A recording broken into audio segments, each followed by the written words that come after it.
The UCC Connection: How to Free Yourself from Legal Tyranny.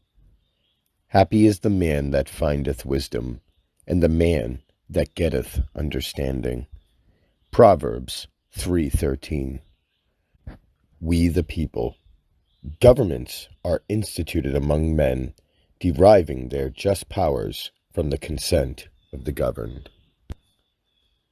This article has really filled in the voids that kept me from fully understanding things. I have found it to be one of the best discussions on the subject of freedom, and how our own government has managed to take that freedom away from us, all the while giving lip service to the Constitution. The title of this article is The UCC Connection. The noteworthy author is Howard Freeman. It is dated September 22nd, 1991. The UCC Connection: How to Free Yourself from Legal Tyranny by Howard Freeman. Forward.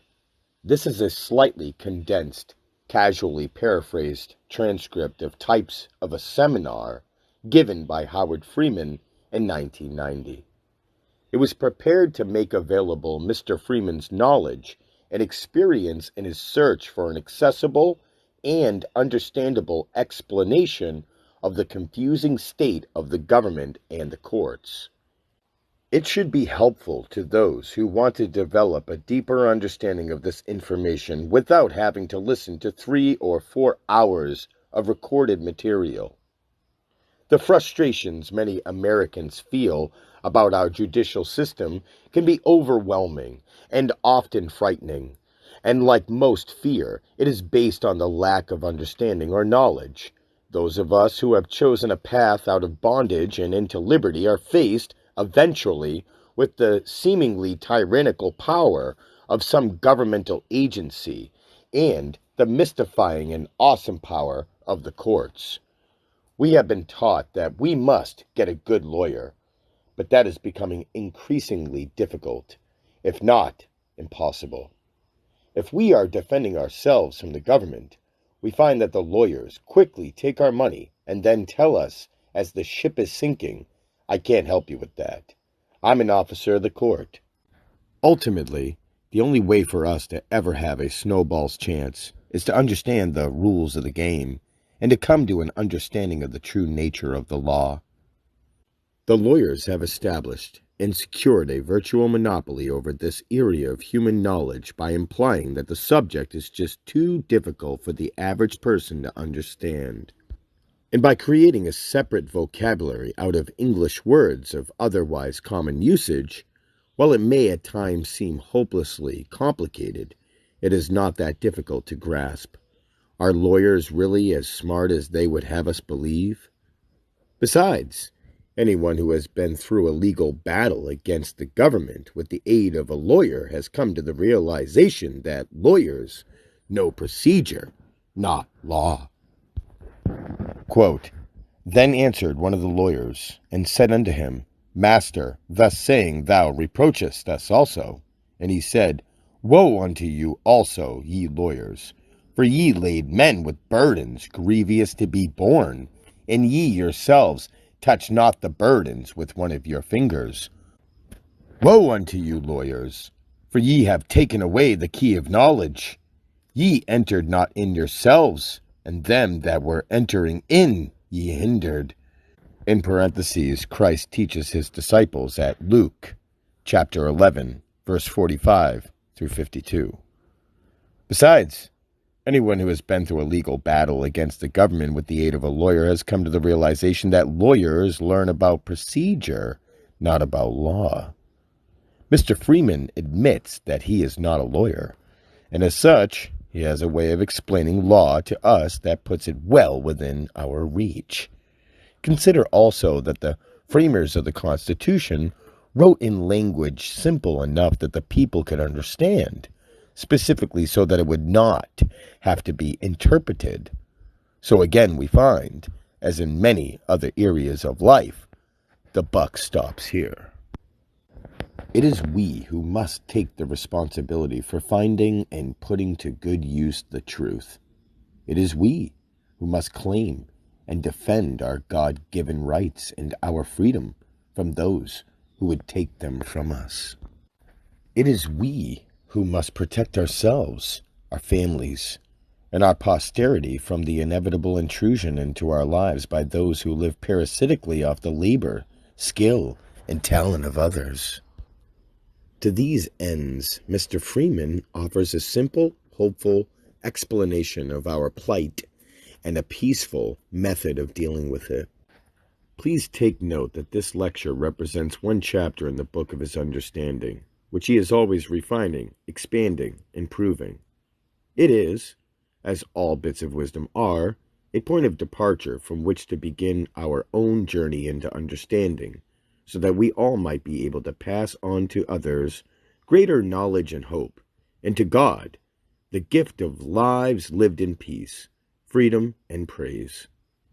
I send you forth as sheep in the midst of wolves. Be ye therefore wise as serpents, and harmless as doves. In parentheses, Matthew, chapter 10, verse 16. Introduction.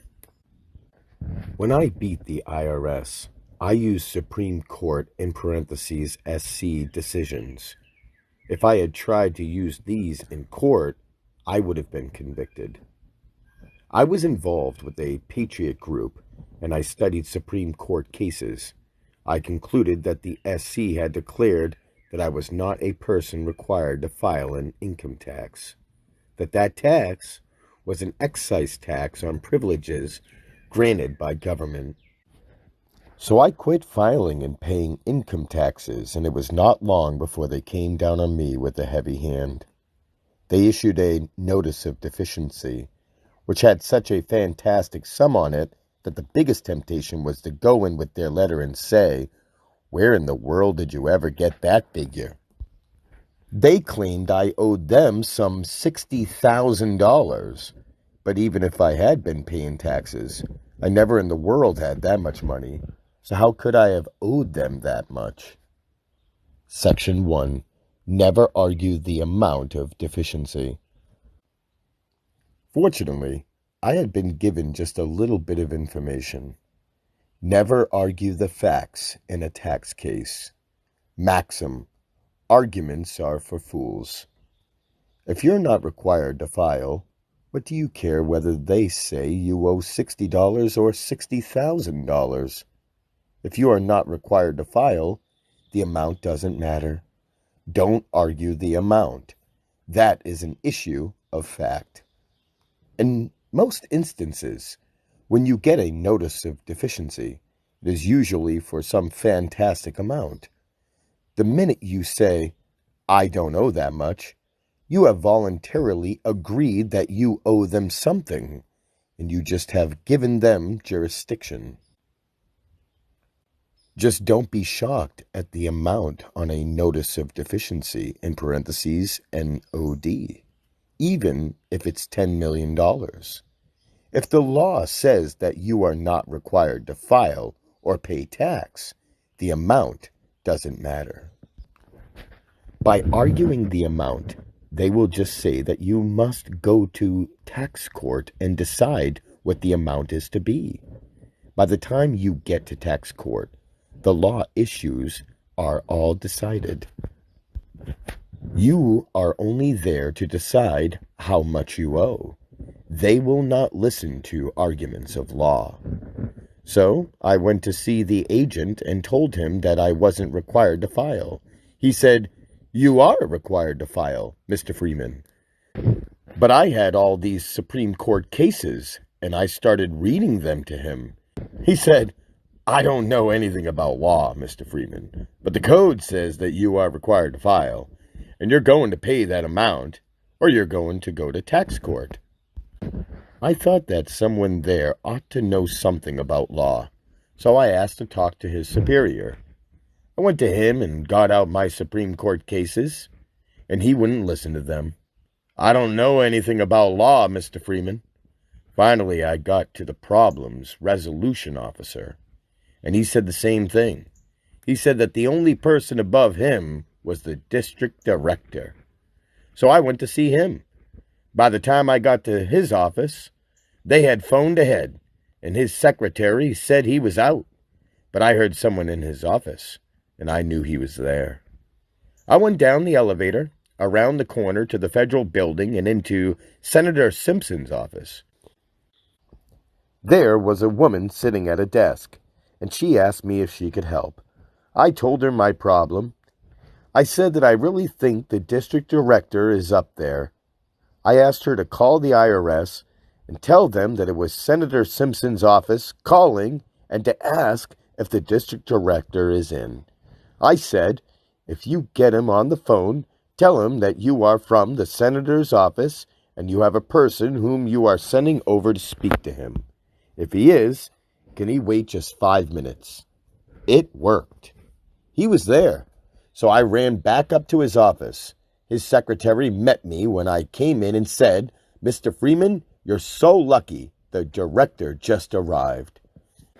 The director was very nice and offered me coffee and cookies, and we sat and talked. So he asked me what I wanted to talk to him about. In parentheses, if you've never had someone say to you, I'm from the government and I'm here to help you. Watch out. But we can turn that around and approach them in the same way. So I said, I thought you ought to know that there are agents working for you who are writing letters over your name that you wouldn't agree with. Do you read all the mail that goes out of this office over your signature? The director said, Oh, I couldn't read everything. It goes out of here by the bagful. In parentheses, that was what I thought. I said, there are some of your agents writing letters which contradict the decisions of the Supreme Court of the United States, and they're not doing it over their name. They're doing it over your name. He was very interested to hear about it and asked if I had any examples. I just happened to have some with me, so I got them out and presented them to him. In parentheses, Supreme Court cases supporting Freeman's position. The director thought it was very interesting and asked if I could leave this information with him, which I did. He said he would look it over and contact me within 3 days. 3 days later, he called me up and said, I'm sure, Mr. Freeman, that you will be glad to know that your notice of deficiency has been withdrawn. We've determined that you're not a person required to file. Your file is closed, and you will hear no more from us. I haven't heard another word from them since. That was in 1980, and I haven't filed since 1969. Section 2. The Supreme Court on Trial. I thought sure I had the answer, but when a friend got charged with willful failure to file an income tax, he asked me to help him. I told him that they would have to prove that he willfully failed to file, and I suggested that he should put me on the witness stand. He should ask me if I spoke at a certain time and place in Scotts Bluff, and did I see him in the audience. He should then ask me what I spoke about that day. When I got on the stand, I brought out all of the Supreme Court cases I had used with the district director. I thought I would be lucky to get a sentence or two out before the judge cut me off. But I was reading whole paragraphs and the judge didn't stop me. I read one and then another and so on. And finally, when I had read just about as much as I thought I should, the judge called a recess of the court. I told Bob I thought we had made it. There was just no way that they could rule against him after all that testimony. So we relaxed. The prosecution presented its case, and he, in parentheses Bob, decided to rest his case on my testimony, which showed that he was not required to file and that the Supreme Court had held this position. The prosecutor then presented his closing statements, and we were just sure that we had won. But at the very end, the judge spoke to the jury and told them, "You will decide the facts of this case, and I will give you the law." The law required this man to file an income tax form. You decide whether or not he filed it. What a shock. The jury convicted him. As soon as the trial was over, I went around to the judge's office, and he was just coming in through his back door. I asked Judge, By what authority do you overturn the standing decisions of the United States Supreme Court? You sat on the bench while I read that case law. How do you, a district court judge, have the authority to overturn decisions of the Supreme Court? He says, "Oh, those were old decisions." I said, "Those are standing decisions. They have never been overturned. I don't care how old they are. You have no right to overturn a standing decision of the U.S. Supreme Court in a district court." Section 3. Public Law versus Public Policy. He said, "Name any decision of the Supreme Court after 1938 and I'll honor it. But all the decisions you read were prior to 1938. He went on, "Prior to 1938, the Supreme Court was dealing with public law. Since 1938, the Supreme Court has dealt with public policy. The charge that Mr. S. was being tried for is a public policy statute, not public law.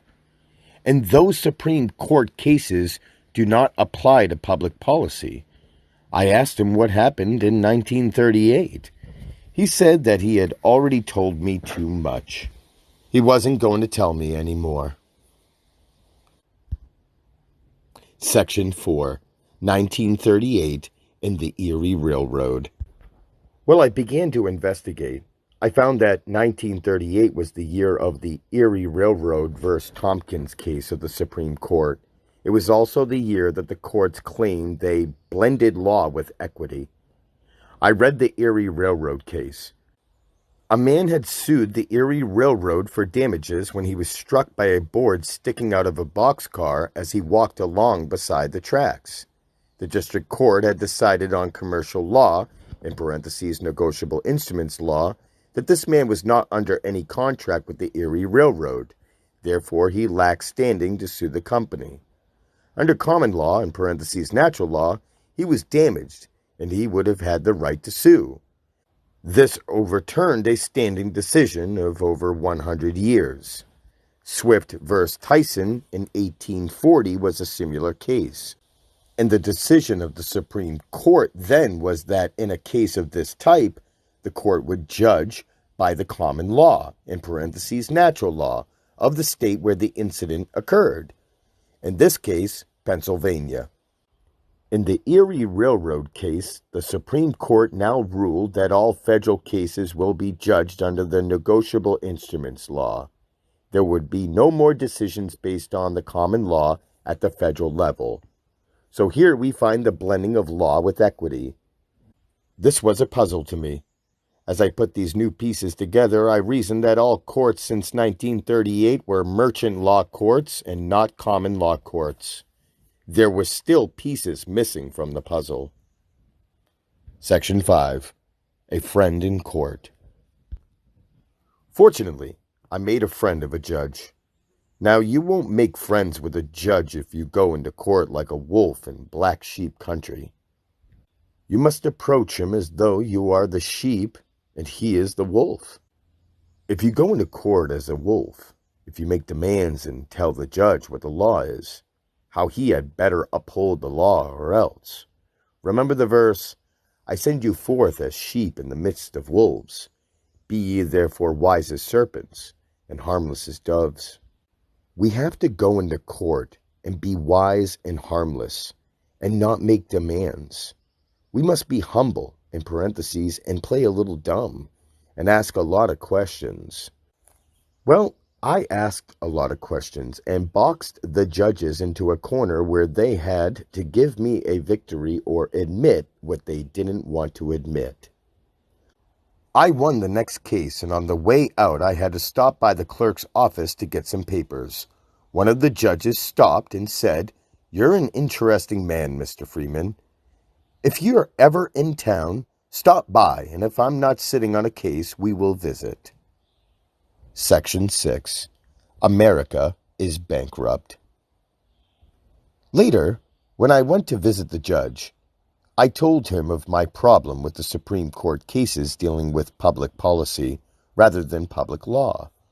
He said in 1938, all the hired judges, the top attorneys, and the U.S. attorneys were called into a secret meeting, and this is what we were told.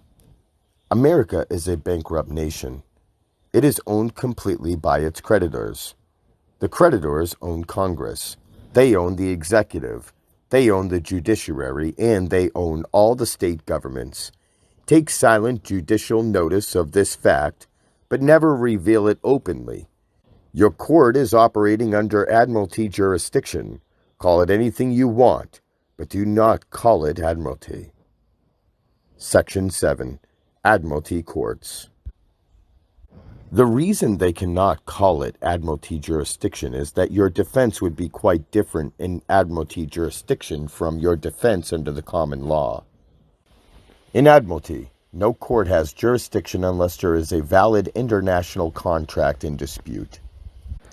When you know it is Admiralty jurisdiction, and they have admitted on the record that you are in an Admiralty court, you can demand that the international maritime contract to which you are supposedly party and which you supposedly have breached be placed into evidence. No court has Admiralty/maritime jurisdiction unless there is a valid international maritime contract that has been breached. So you say, just innocently like a lamb, well, I never knew that I got involved with an international maritime contract, so I deny that such a contract exists. If this court is taking jurisdiction in Admiralty, then place the contract into evidence so that I might challenge the validity of the contract. What they would have to do is place the national debt into evidence. They would have to admit that the international bankers own the whole nation, and that we are the bankers' slaves. Section 8. Not expedient. But the bankers said it is not expedient at this time to admit that they own everything and could foreclose on every nation of the world. This is the key behind the buildup of the United Nations as a military force. This is the key to disarming America. This is the key to ending the Cold War. Like now we have no more enemies, so we can melt all our guns, right? Wrong. The bankers plan to foreclose.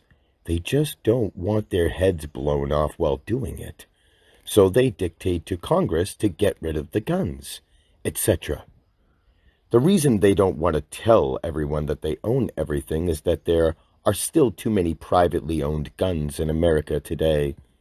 There are uncooperative armies and other military forces. So, until they can gradually consolidate all armies into a world army and all courts into a world court, it is not expedient to admit the jurisdiction of the courts they are operating under. When we understand these things, we realize that there are certain secrets they don't want to admit, and we can use this to our benefit. Section 9. Jurisdiction. The Constitution of the United States mentions 3 areas of jurisdiction in which the courts may operate. Section 10. Common law. Common law, in parentheses, natural or constitutional law, is based on our Creator's laws as originally presented by Moses. Anytime someone is charged under the common law, there must be a damaged property.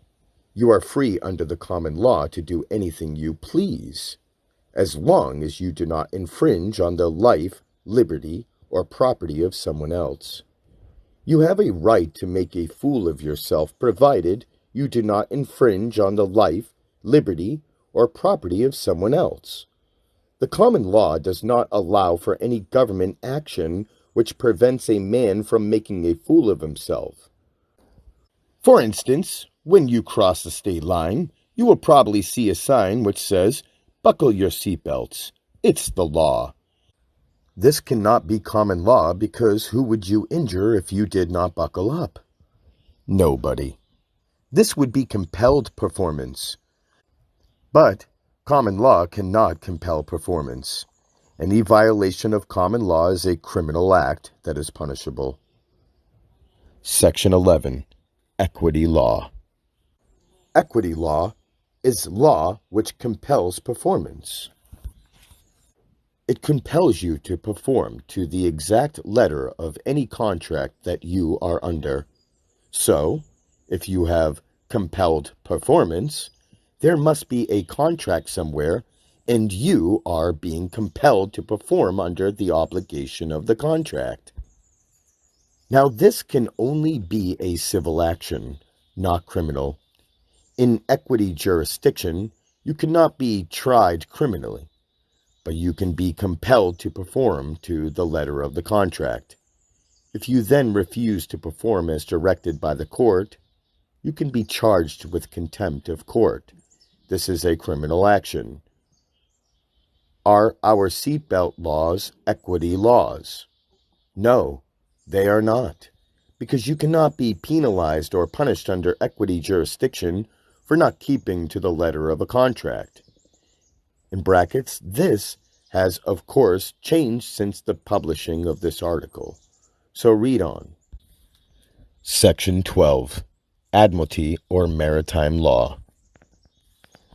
Admiralty is a civil jurisdiction of compelled performance, which has criminal penalties for not adhering to the letter of a contract, but this only applies to international contracts.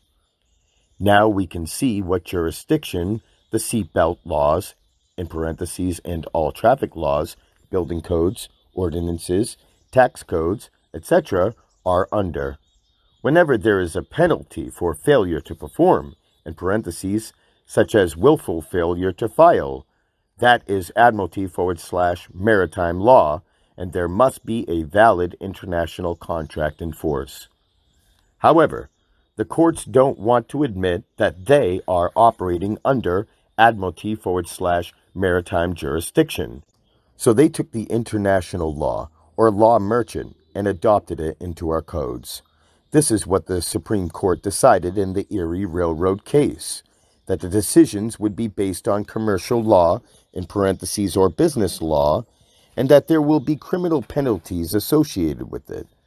Since judges were instructed to not call it Admiralty Maritime Law jurisdiction, they call it statutory jurisdiction. I looked for statutory jurisdiction in the 4th edition of the Black's Law Dictionary. It's not there. So I looked up statute, and under its definition is this paragraph. This word is used to designate the written law in contradistinction to the unwritten law. Foster v. Brown, 199, G.A. 444, 34, capital S, period E, period 2D, 530, 535, C, common law. Unwritten law is common law. Contradistinction means as opposed to, opposite to. Section 13. Courts of Contract. You may ask how we got into this situation where we can be charged with failure to wear seatbelts and fined for it. Isn't the judge sworn to uphold the Constitution? Yes, but you must understand that in Article 1, Section 10, the Constitution gives us the unlimited right to contract, as long as we do not infringe on the life, liberty, or property of someone else. Contracts are enforceable, and the Constitution gives 2 jurisdictions where contracts can be enforced, equity or admiralty, but we find them being enforced in statutory jurisdiction. This is an embarrassing part for the courts that we can use to box the judges into a corner in their own courts. We will cover this more later. Section 14. Contracts must be voluntary. Under the common law, both parties must enter into every contract knowingly, voluntarily, and intentionally, or the contract is unenforceable and void. These are the characteristics of a common law contract. There is another characteristic. The contract must be based on substance. For example, Contracts used to read, "For $1 and other valuable consideration, I will paint your house," etc. That was a valid contract. The dollar was a genuine silver dollar. Now suppose you wrote a contract that said, "For one Federal Reserve note, in parentheses FRN, and other considerations, I will paint your house." And suppose, for example, I paint your house the wrong color. Could you go into a common law court and get justice? No, you could not. No substance, no contract. You see, a Federal Reserve note is a colorable dollar as it has no substance. And in a common law jurisdiction, that contract would be unenforceable. Colorable. That which is in appearance only, and not what it purports to be, hence counterfeit, feigned, having the appearance of truth. In parentheses, Black's Law Dictionary, 5th edition. Section 15. Colorable money and colorable courts. The word colorable means something that appears to be genuine, but is not. Maybe it looks like a dollar, and maybe it spends like a dollar, but if it is not redeemable for lawful money, in parentheses, silver or gold, it is colorable, fiat, fake, false. If a Federal Reserve note is used in a contract, then the contract becomes a colorable contract, and colorable contracts can only be enforced under a colorable jurisdiction. So, by creating Federal Reserve notes, the government had to create a colorable jurisdiction to cover the kinds of contracts that use them. We now have what is called statutory jurisdiction, which is not a genuine admiralty jurisdiction. Judges are enforcing a colorable admiralty jurisdiction because we are using colorable money. Colorable admiralty is now known as statutory jurisdiction. So let's see how we got under this statutory jurisdiction. Section 16. Uniform Commercial Code. The government established a colorable law system to fit their colorable currency. It used to be called the law merchant, or the law of redeemable instruments, because it dealt with paper, which was redeemable in something of substance. But once Federal Reserve notes had been declared unredeemable, there had to be a system of law which was completely colorable from start to finish. This system of law is codified as the Uniform Commercial Code, in parentheses UCC, and has been adopted in every state of the Union. This is colorable law, used in all of the courts of the nation. I explained one of the keys earlier, which is that the country is bankrupt and we have no rights.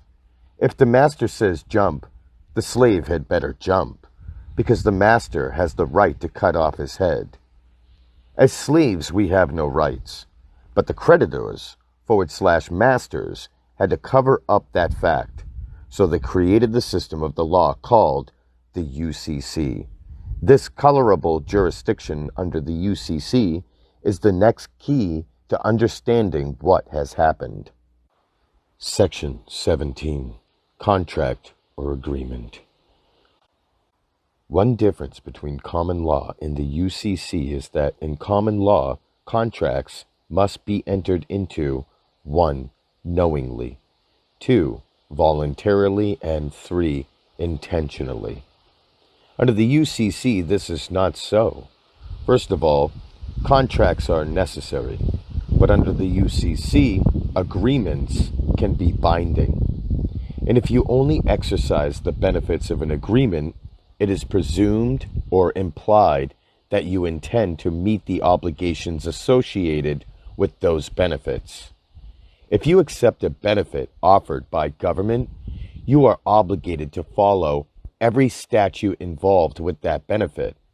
So their method is to get everybody exercising a benefit, and they don't even have to tell the people what the benefit is.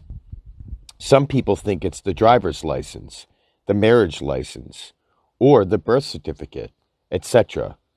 I believe it's none of these. Section 18. The compelled benefit.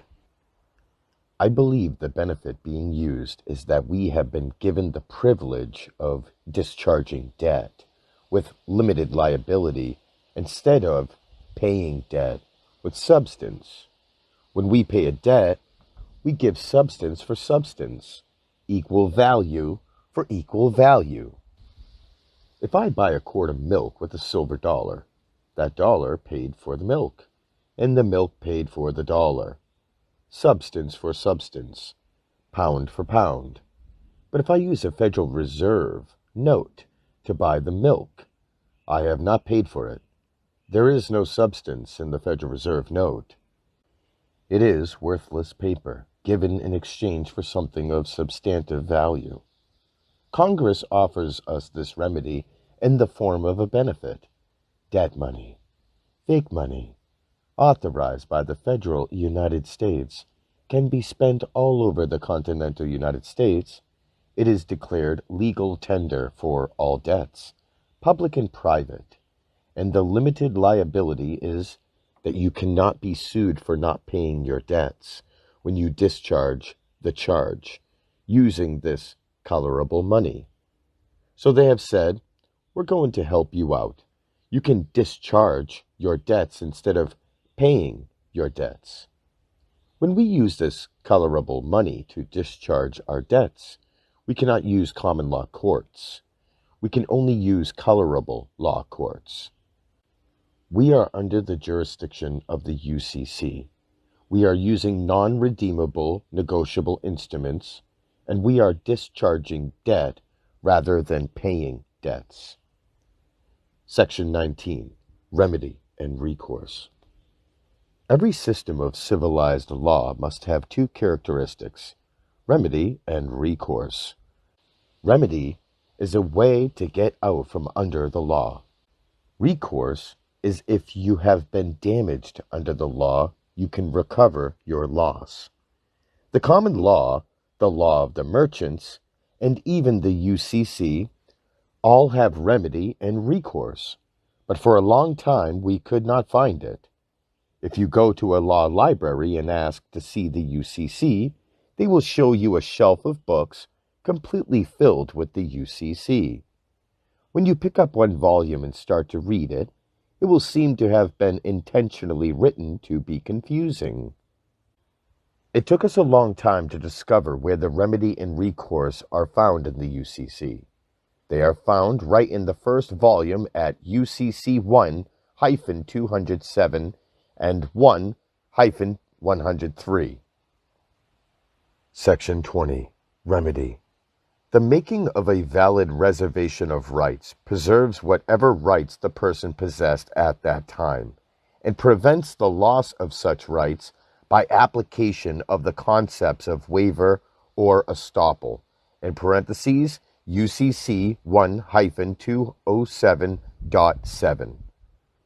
It is important to remember when we go into a court that we are in a commercial international jurisdiction. If we go into court and say, I demand my constitutional rights, the judge will most likely say, you mention the Constitution again, and I'll find you in contempt of court. We don't then understand how we can do that. Hasn't he sworn to uphold the Constitution? The rule here is this. You cannot be charged under one jurisdiction and defend under another. For example, if the French government came to you and asked where you filed your French income tax for a certain year, do you go to the French government and say, I demand my constitutional rights? No. The proper answer is, the law doesn't apply to me. I'm not a Frenchman. You must make your reservation of rights under the jurisdiction in which you are charged, not under some other jurisdiction. So in a UCC court, you must claim your reservation of rights under the UCC 1-207 and now change to UCC 1-308. Section 21, UCC 1-308 goes on to say, when a waiverable right or claim is involved, The failure to make a reservation thereof causes a loss of the right and bars its assertion at a later date. In parentheses, UCC 1-308.9. You have to make your claim known early. Further, it says, the sufficiency of the reservation, any expression indicating an intention to reserve rights, is sufficient, such as without prejudice, in parentheses, UCC 1-308.4. Whenever you sign any legal paper that deals with the Federal Reserve notes in any way, under your signature write without prejudice or without prejudice UCC 1-308. This reserves your rights. You can see at 1-308.4 that you have sufficiently reserved your rights. It is very important to understand just what this means. For example, one man who used this in regard to a traffic ticket was asked by the judge just what he meant by writing without prejudice on his statement to the court. He had not tried to understand the concepts involved. He only wanted to use it to get out of paying for the ticket. He did not know what it meant. When the judge asked him what he meant by signing in that way, he told the judge that he was not prejudiced against anyone. The judge knew that the man had no idea of what it meant, so he lost the case. You must know what it means. Section 22. Without prejudice, UCC 1-308. When you use without prejudice or without prejudice UCC 1-308 in connection with your signature, you are saying, I reserve my right not to be compelled to perform under any contract or commercial agreement that I did not enter knowingly, voluntarily, and intentionally. I do not accept the liability of any compelled benefit or any unrevealed contract or commercial agreement.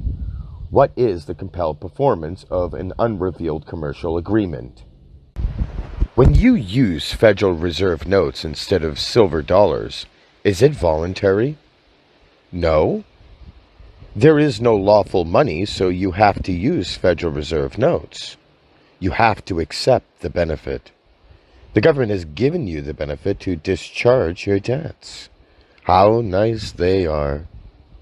But if you have not reserved your rights under 1-308, you are compelled to accept the benefit and are therefore obligated to obey every statute, ordinance, and regulation of the government at all levels of government, federal, local, and state.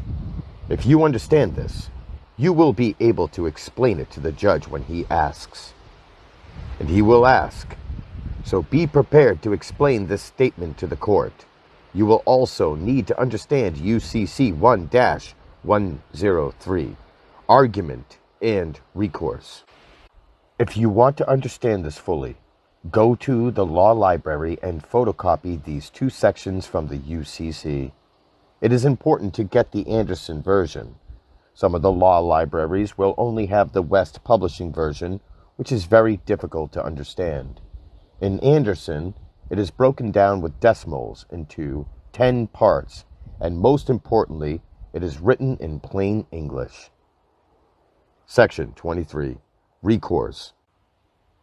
Recourse appears in UCC at 1-103.6, which says, the code is complementary to the common law, which remains in force except where displaced by the code. A statute should be construed in harmony with the common law, unless there is a clear legislative intent to abrogate the common law, in parentheses, UCC 1-103.6. This is the argument to use in court. The code recognizes the common law. If it did not recognize the common law, the government would have to admit the United States is bankrupt and completely owned by its creditors. But it is not expedient to admit this. The code was not written to entirely override the common law. Therefore, if you have made a sufficient, timely, and explicit reservation of rights pursuant to UCC 1-308, you can insist that the statutes be construed in harmony with the common law. If the charge is a traffic ticket, you may demand that the court produce the injured person who has filed a verified complaint. For example, if you were charged with failure to buckle your seatbelt, you may ask the court who was injured as a result of your failure to buckle up. However, if the judge won't listen to you and just moves ahead with the case, you will want to read to him the last sentence of UCC 1-103.6, which states that the code cannot be read to preclude a common law action. Tell the judge, Your Honor, I can sue you under the common law for violating my rights under the UCC. I have a remedy under the UCC to reserve my rights under the common law. I have exercised my remedy, so you must construe this statute in harmony with the common law. To be in harmony with the common law, you must bring forth the damaged property. Note, actually, it is better to use a rubber stamp, because this demonstrates that you had previously reserved your rights. The simple fact that it takes several days or a week to order and get a stamp shows that you had reserved your rights prior to signing the document. In parentheses, Anderson, Uniform Commercial Code, Lawyers Cooperative Publishing Company. If the judge insists on proceeding with the case, act confused and ask this question. Let me see if I understand, Your Honor. Has this court made a legal determination that the sections of 1-308 and 1-103 of the UCC, which is the system of law you are operating under, are not valid law before this court? Now, the judge is in a jam. How can the court throw out one part of the code and uphold another? If he answers yes, then you say, I put this court on notice that I am appealing your legal determination. Of course, the higher court will uphold the court on appeal. The judge knows this, so you have boxed him into a corner. Section 24. Practical application in traffic court. Just so we can understand how this whole process works, let's look at a court situation such as a traffic violation. Assume you ran through a yellow light and a policeman gave you a traffic ticket. 1. The first thing you want to do is delay the action at least 3 weeks. This you can do by being pleasant and cooperative with the officer. Explain to him that you are very busy and ask if he could please set your court appearance for about 3 weeks away. In parentheses, at this point we need to remember the government's trick. I'm from the government. I'm here to help you. So we want to use this approach with them. 2. The next step is to go to the clerk of the traffic court and say, I believe it would be helpful if I talk to you, because I want to save the government some money. In parentheses, this will get his attention. I'm going to appeal this case. As you know, in an appeal, I have to have a transcript. But the traffic court doesn't have a reporter. It would be a waste of taxpayers' money to run me through this court and then have to give me a trial, de novo, in parentheses, new trial, in a court of record. I need a transcript for appealing, and to save the government some money, maybe you could schedule me to appear in a court of record. You can show the date on the ticket, and the clerk will usually agree that there is plenty of time to schedule your trial for a court of record. Now, your first appearance is in a court of record and not in traffic court, where there is no record. When you get into the court, there will be a court reporter there who records every word the judge speaks, so that the judge is much more careful in a court of record. You will be in a much better situation there than in traffic court. If there is no record, the judge can say whatever he wants. He can call you all sorts of names and tell you that you have no rights and so on, and deny it later. 3. When you get into court, the judge will read the charges. driving through a yellow light or whatever, and this is in violation of Ordinance XYZ. He will then ask, "Do you understand the charge against you?" 4. Well, Your Honor, there is a question I would like to ask before I can make a plea of innocent or guilty. I think it could be answered if I could put the officer on the stand for a moment and ask him a few short questions. Judge: I don't see why not. Let's swear in the officer and have him take the stand. 5. Is this the instrument that you gave me? In parentheses, handing him the traffic citation. Officer: Yes. This is a copy of it. The judge has the other part of it. Where did you get my address that you wrote on the citation? Officer: Well, I got it from your driver's license. In ankle bracket parentheses. Number 4 above is very important to get into the record, clearly stating that you do not understand the charges. With that in the record, the court cannot move forward to judge the facts. This will be covered later on. In parentheses, handing the officer your driver's license. Is this the document you copied my name and address from? Officer: Yes. This is where I got it. Well, you've got that in your hand. Would you read the signature that's on the license? In parentheses, the officer reads the signature. While you're there, would you read into the record what it says under the signature? Officer: It says, "Without prejudice, UCC 1-308. Judge: Let me see that license. In parentheses, he looks and turns to the officer. You didn't notice this printing under the signature on this license when you copied his name and address under the ticket? Officer: No. I was just getting the address. I didn't look down there. Judge: You're not very observant as an officer. Therefore, I'm afraid I cannot accept your testimony in regards to the facts of this case. This case is dismissed. 6. In this case, the judge found a convenient way out. He could say that the officer was not observant enough to be a reliable witness. He did not want to admit the real nature of the jurisdiction of his court. Once it was in the record that you had written "Without prejudice, UCC 1-308 on your license, the judge knew that he would have to admit: A. That you had reserved your common law rights under the UCC. B. That you had done it sufficiently by writing "Without prejudice, UCC 1-308 on your driver's license. C. That the statute would now have to be read in harmony with the common law, and the common law says that the statute exists, but there is no injured party. D. That since there is no injured party or complaining witness, the court has no jurisdiction under the common law. 7. If the judge tries to move ahead, away, and try the facts of the case, you will want to ask him the following question: Your Honor, let me understand this correctly.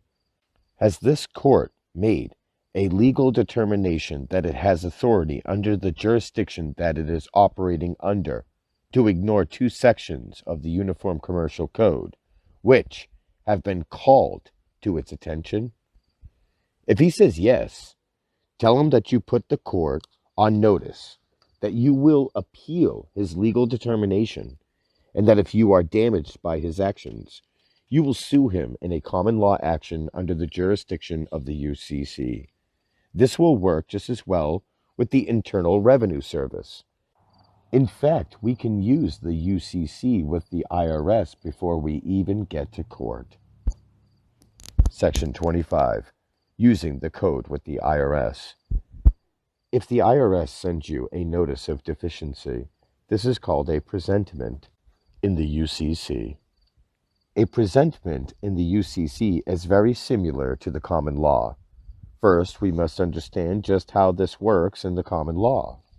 Suppose I get a man's name from a phone book, someone I have never met, and I send him a bill or invoice or a nice letterhead which says, "For services rendered, $10,000. And I send this to him by certified mail, Return receipt requested at the address taken from the phone book. The man has to sign it before he can open it. So I get a green card receipt that he received it. When he opens it, he finds an invoice for $10,000 in the following statement. If you have any questions concerning this bill or the services rendered, you have 30 days to make your questions or objections known. Of course, he has never heard of me, so he just throws the bill away and assumes that I'm confused or crazy. At the end of 30 days, I go to court and get a default judgment against him. He received a bill for $10,000 and was given 30 days to respond. He failed to object to it or ask any questions about it. Now he has defaulted on the bill, and I can lawfully collect the $10,000. This is common law. The UCC works on the same principle. The minute you get a notice of deficiency from the IRS, return it immediately with a letter that says, "The presentment above is dishonored," in parentheses, your name, has reserved all of his rights under the Uniform Commercial Code at UCC 1-308. This should be all that is necessary, as there is nothing more they can do. In fact, I recently helped someone in Maine who received a notice of deficiency. The man sent a letterhead such as this, dishonoring the presentment. The IRS wrote back saying that they could not make a determination at that office, but were turning it over to the collections department.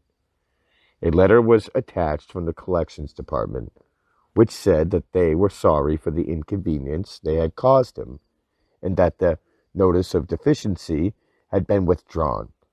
So you can see that if it's handled properly, these things are easily resolved. Section 26. Impending Bankruptcy. On my way here, I had a chance to visit with the government of. He is very concerned that if he runs for office this November, that there won't be a state at the end of 4 years. He believes that the international bankers might foreclose on the nation and officially admit that they own the whole world. They could round up everybody in the state capitol building, put them in an internment camp, and hold them indefinitely. They may give them a trial, or they may not.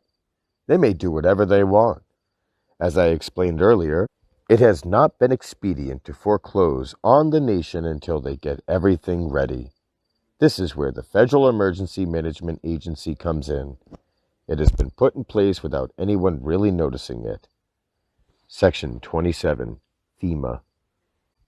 FEMA, or the Federal Emergency Management Agency, has been designed for when America is officially declared bankrupt, which would be a national emergency. In a national emergency, all constitutional rights and all law that previously existed would be suspended. FEMA has created large concentration camps where they would put anyone who might cause trouble for the orderly plan and process of the new regime to take over the nation. Even a governor could be thrown into one of these internment camps and kept there indefinitely. This is all in place now, and they are just waiting to declare a national emergency. Then even the state governments could be dissolved. Anybody who might oppose the new regime could be imprisoned until the new set of laws could be written and a new government set up. The governor knows all of this, and he is very concerned. He doesn't want to be in office when all this happens. I, in angle bracket parentheses Harold Freeman, visited with him, and I told him that there are certain actions we should take right now.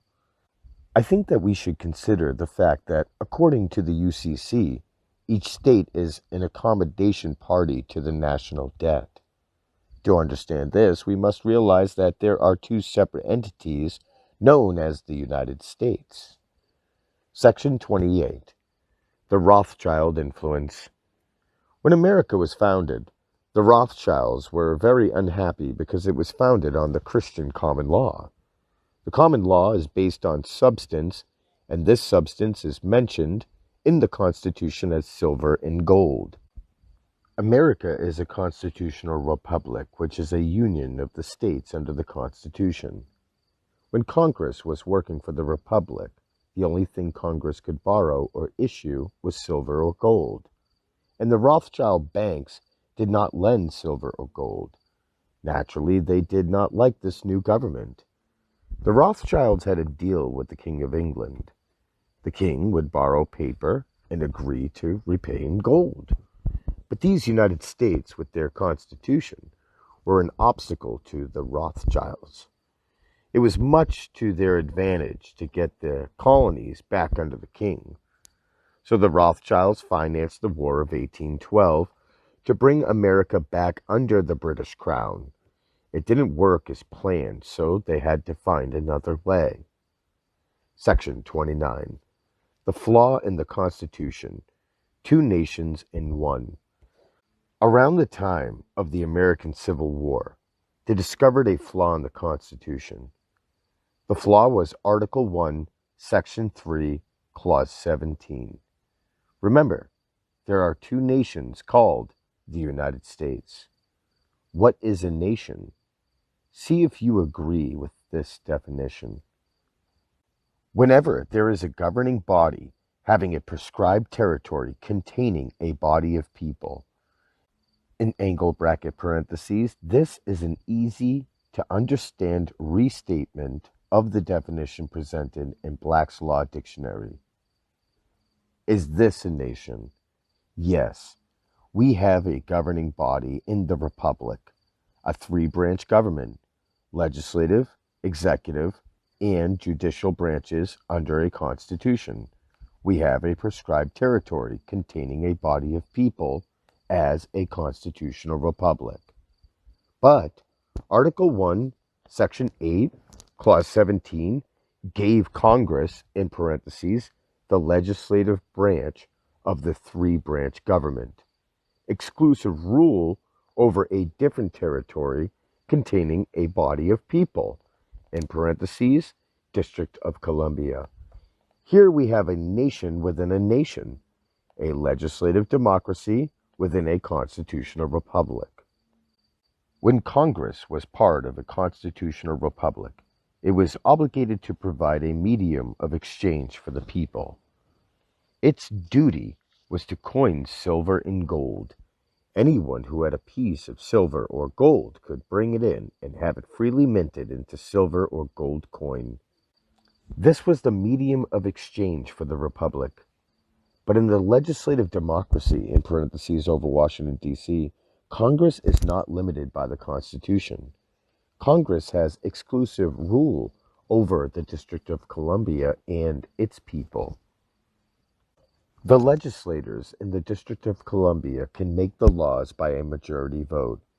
Because the District of Columbia is a democracy wherein their administrative agents enforce their own laws, and the administrative courts in their government try their own laws. Here we have the legislator making the law, enforcing the law, and trying the law, all within one branch of government. This is a one-branch government within a three-branch government. Under the three-branch government, Congress passes laws which must be in harmony with the Constitution. The executive enforces these laws passed by Congress, and the judiciary tries these laws passed by Congress pursuant to the Constitution. The three-branch constitutional republic and the one-branch legislative democracy, both called the United States. One is the continental United States. The other is the federal United States, in parentheses, federal zone. Section 30. Are you a United States citizen? If you say that you are a United States citizen, which United States are you referring to? Anyone who lives in the District of Columbia is a citizen of the United States. The remaining population in the Union of the 50 states are national citizens of the nation. We are domiciled in the various sovereign states and protected by the constitutions of those states from any direct rule of Congress over us. In the democracy, anyone who lives in the states known as Washington, D.C., Guam, Puerto Rico, or any of the federally held territories is a citizen of the United States, D.C. We must be careful with our choice of words. We are not citizens of the United States. We are not subject to Congress. Congress has exclusive rule over a given territory, and we are not part of that territory. Where did Congress get the authority to write the International Revenue Code? It is found in Article 1, Section 8, Clause 17 of the Constitution. To pass that law, they only needed a majority vote. There is no other way that they can pass laws directly affecting individuals. Title 26 in the Internal Revenue Code was passed as law for a different nation. In parentheses, remember our definition of nation. Title 26 is not consistent with the Bill of Rights. If you try to fight the IRS, you have no rights. The IRS code does not give you your constitutional rights. It simply says, you failed to file an income tax form. You failed to perform in some specific manner. Remember, under the common law, you are free to do whatever you want to do as long as you do not infringe upon the life, liberty, or property of anybody else. If you do not want to perform, you don't have to. The only way you can be compelled to perform under the Constitution of the continental United States is if you have voluntarily entered into a contract.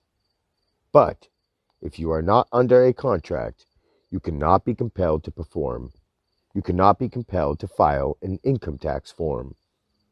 When Congress works for the Republic, every law it passes must be in harmony with the Constitution and the Bill of Rights. But when Congress works for the legislative democracy, any law it passes becomes the law only over federal territory. If you are charged with willful failure to file a 1040 income tax form, that form is of and for a different nation. You're a non-resident alien of that nation. It is a foreign corporation to you. It is not the Republic of the continental United States coming after you. It is a foreign nation, the legislative democracy of a foreign nation coming after you. If you get a notice of deficiency from the IRS, it is a presentment from the federal United States. So you can use the UCC to dishonor it.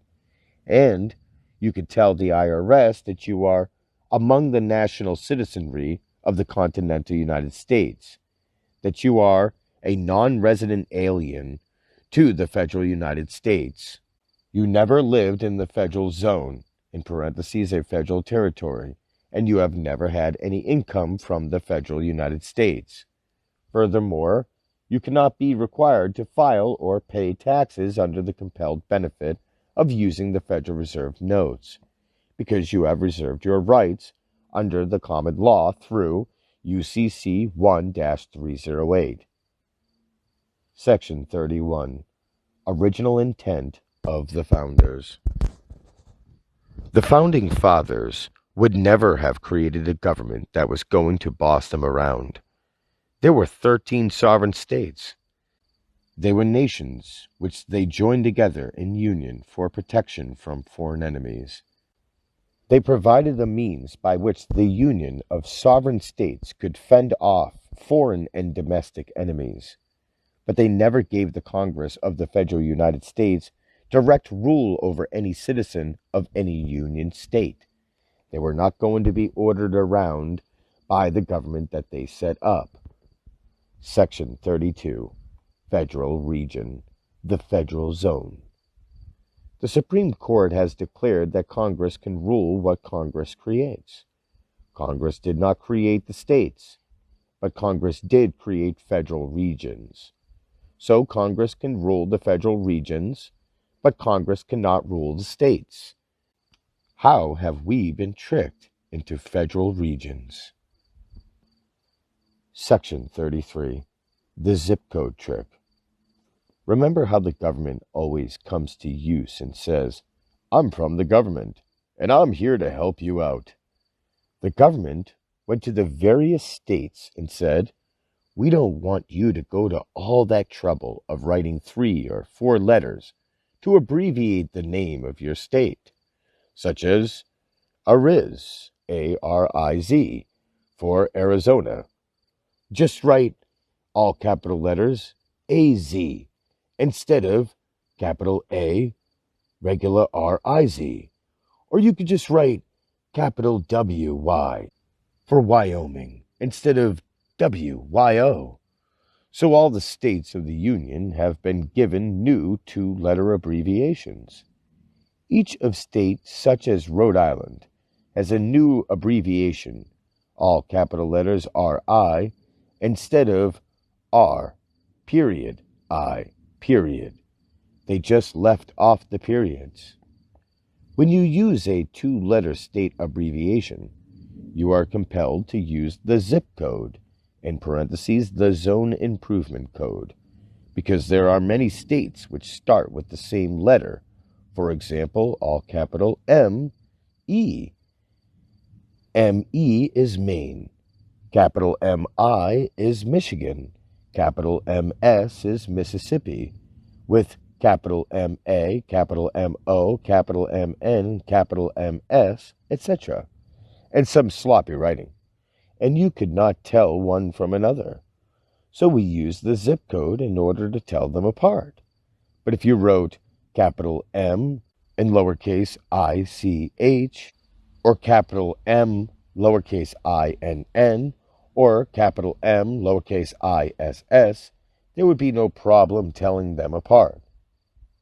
There's no harm in using the zip code.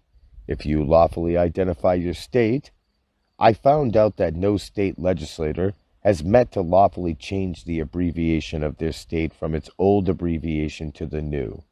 Therefore, if you do not use the lawful abbreviation for your state, but use the new legal shorter abbreviation, you have to use the zip code. Look on page 11 of the zip code directory. It will tell you that the first digit of your zip code is the federal region in which you reside. If you use capital A-Z for Arizona, you cannot use the state constitution to protect you because you did not lawfully identify your state. You use the zip code, which identifies which federal region you live in. Congress may rule federal regions directly, but it cannot rule the citizen of any state. Section 34. Accommodation Party. Let's look at how the states have become the accommodation party to the national debt. Many people who I have talked to, including the governor, are very concerned about this and know that it can happen very soon. If America is declared a bankrupt nation, it will be a national emergency.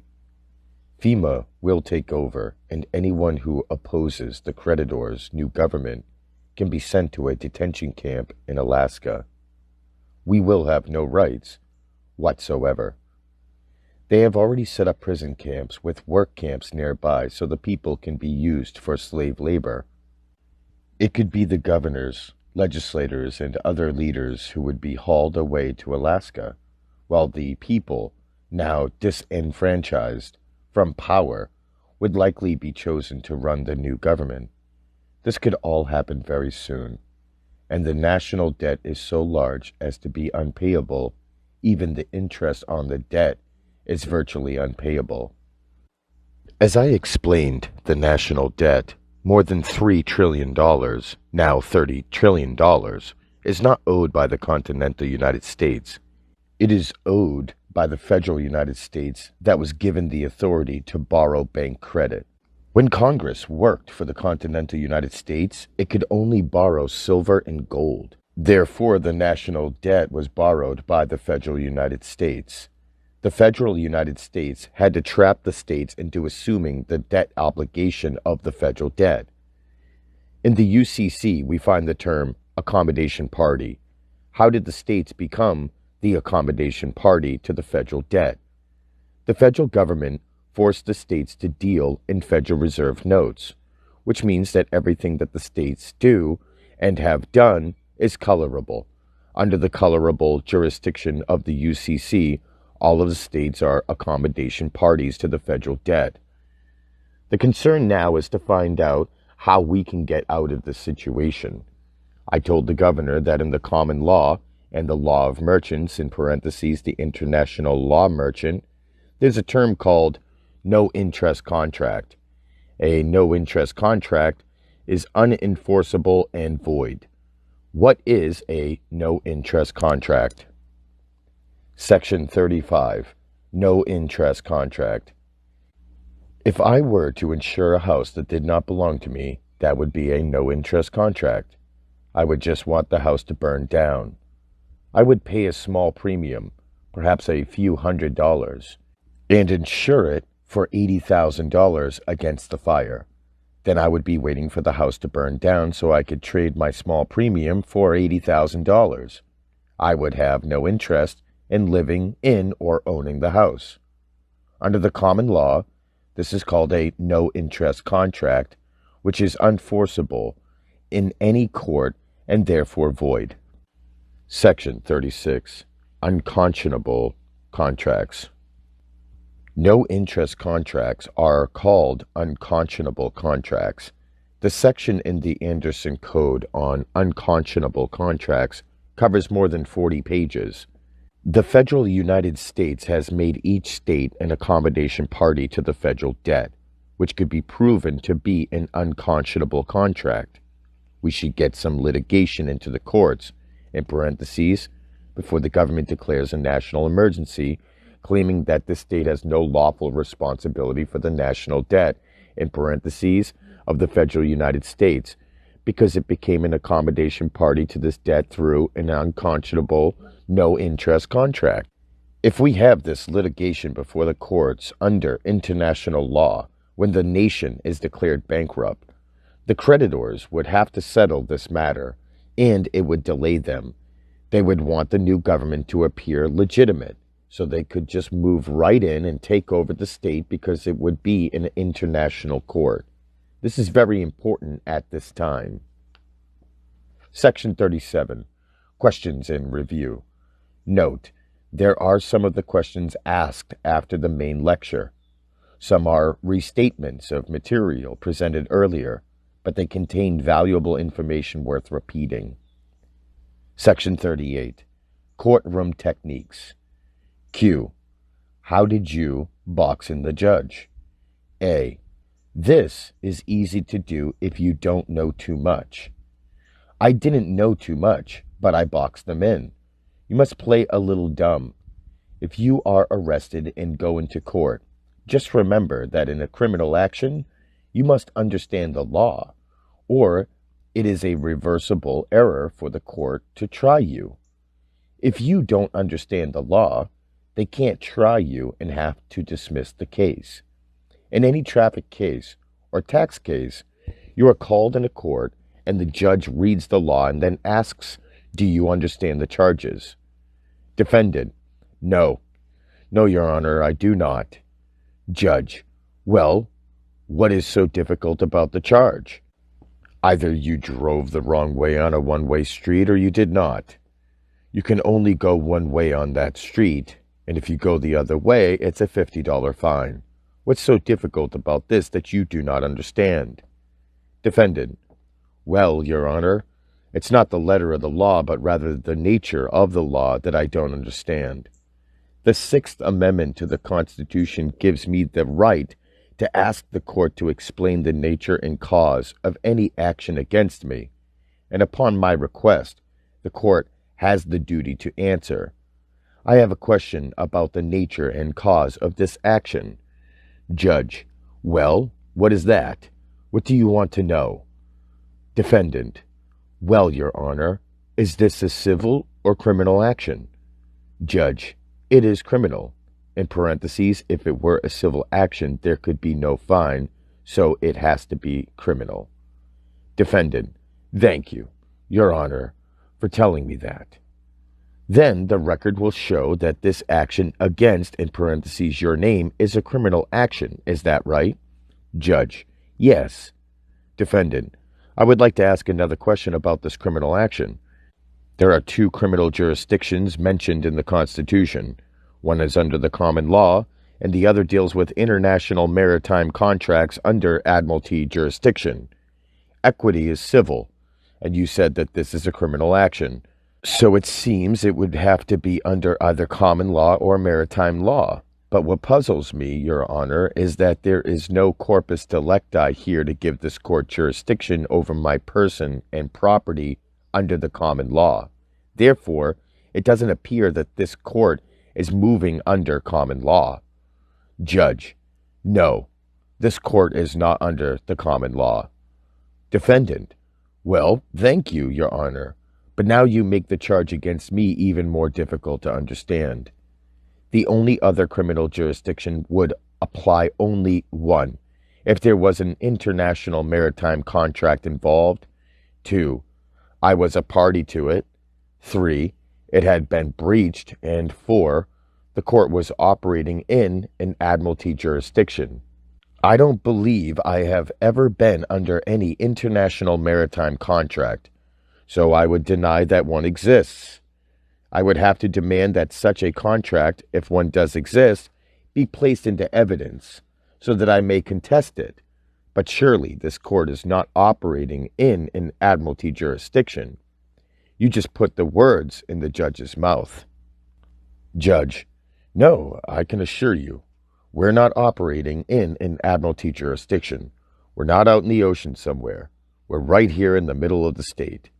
No, this is not an admiralty jurisdiction.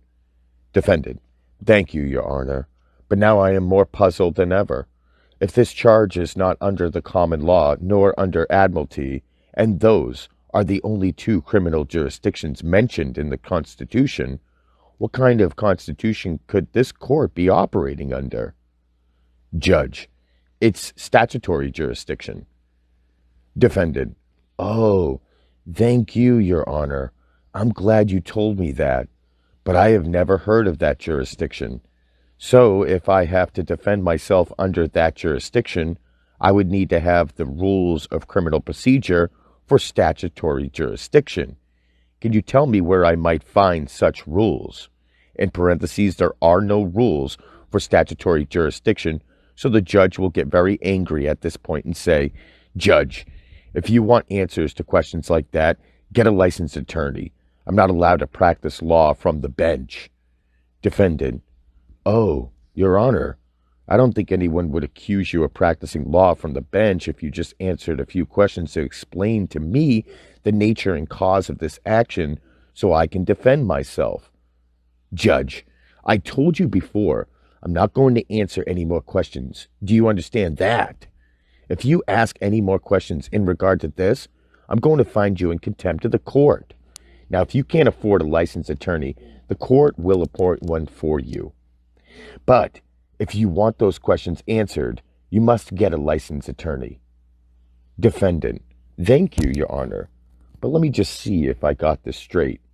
Has this court made a legal determination that it has the authority to conduct a criminal action against me, the accused, under a secret jurisdiction, the rules of which are known only to this court and licensed attorneys, thereby denying me that right to defend myself in my own person? He has no answer for that. The judge will probably postpone the case and eventually just let it go. In this way, you can be wise as a serpent and harmless as a dove. But you must not go into court with a chip on your shoulder and as a wolf in black sheep country. Remember Jesus' words, I send you forth as sheep in the midst of wolves. Be ye therefore wise as serpents and harmless as doves. Sheep do not attack wolves directly. Just be an innocent lamb who just can't understand the charge. And remember, they can't try you criminally if you don't understand the charge. That would automatically be a reversible error on appeal. Section 39. The Social Security Problem. If I were a young man, 18 or 20 years old, and just starting out in my first job, I would not want Social Security. Along with my signature on the application, I would write, "Without prejudice, UCC 1-308, to reserve my common law rights." But why wouldn't I want Social Security today? I got into the Social Security system in the 1930s, and I paid into it dollars that had good purchasing power. Now I'm getting a promised return in Federal Reserve notes, which have considerably less value. For example, in 1940, you could buy a deluxe Chevrolet automobile for $800. With today's Federal Reserve notes, that won't buy the rear fenders and trunk on a new Chevrolet. If I were a young man, I would not want to put my Federal Reserve notes into Social Security now and get back something later, like the German mark after World War I, when it took 1,000,000,000 marks to buy a loaf of bread. They will give you every Federal Reserve note back they promised you, but it might not buy anything. Section 40. Assurance of Performance. Under the UCC, you have the right in any agreement to demand a guarantee of performance.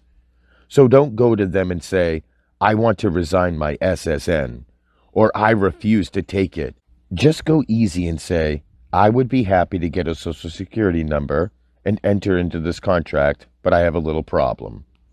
How can I have assurance before I enter into this contract that the purchasing power of the Federal Reserve notes I get back at the end of the contract will be as good as the ones that I pay in at the beginning?" They can't guarantee that, and you have a right, in parentheses under the UCC, to assurance of performance of the contract.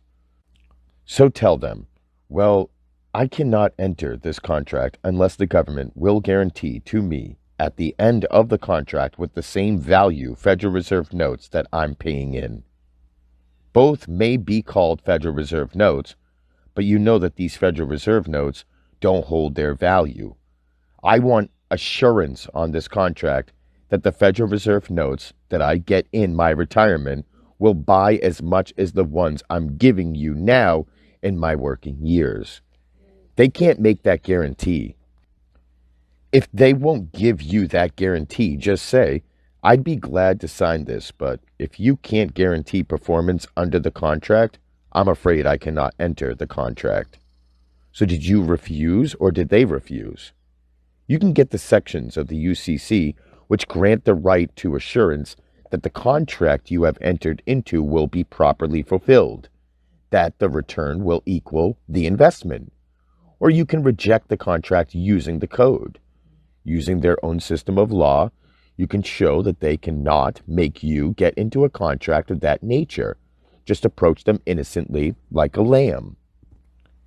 It is very important to be gentle and humble in all dealings with the government or the courts. Never raise your voice or show anger. In the courtroom, always be polite and build the judge up. Call him, Your Honor. Give him all the honor that he actually deserves. He didn't rise to his position by standing on his thumbs. It does no good to be difficult, but rather be cooperative and to ask questions in a way that leads the judge to say the things which you need to have in the record. Section 41. The Court Reporter. In many courts, there will be a regular court reporter. He gets his job at the judge's pleasure, so he doesn't want to displease the judge. The court reporter is sworn to give an accurate transcript of every word that is spoken in the courtroom. But if the judge makes a slip of the tongue, he might turn to his court reporter and say, "I think you had better leave that out of the transcript. Just say it got a little too far ahead of you and you couldn't quite get everything in." So this will be missing from the transcript. In one case, we brought a licensed court reporter with us, and the judge got very angry and said, "This court has a licensed court reporter right here, and the record of this court is this court's reporter's record. No other court reporter's record means anything in this court." We responded with, "Of course, Your Honor. We're certainly glad to use your regular court reporter. But you know, Your Honor, sometimes things move so fast that a court reporter gets a little behind and doesn't quite keep up with it all.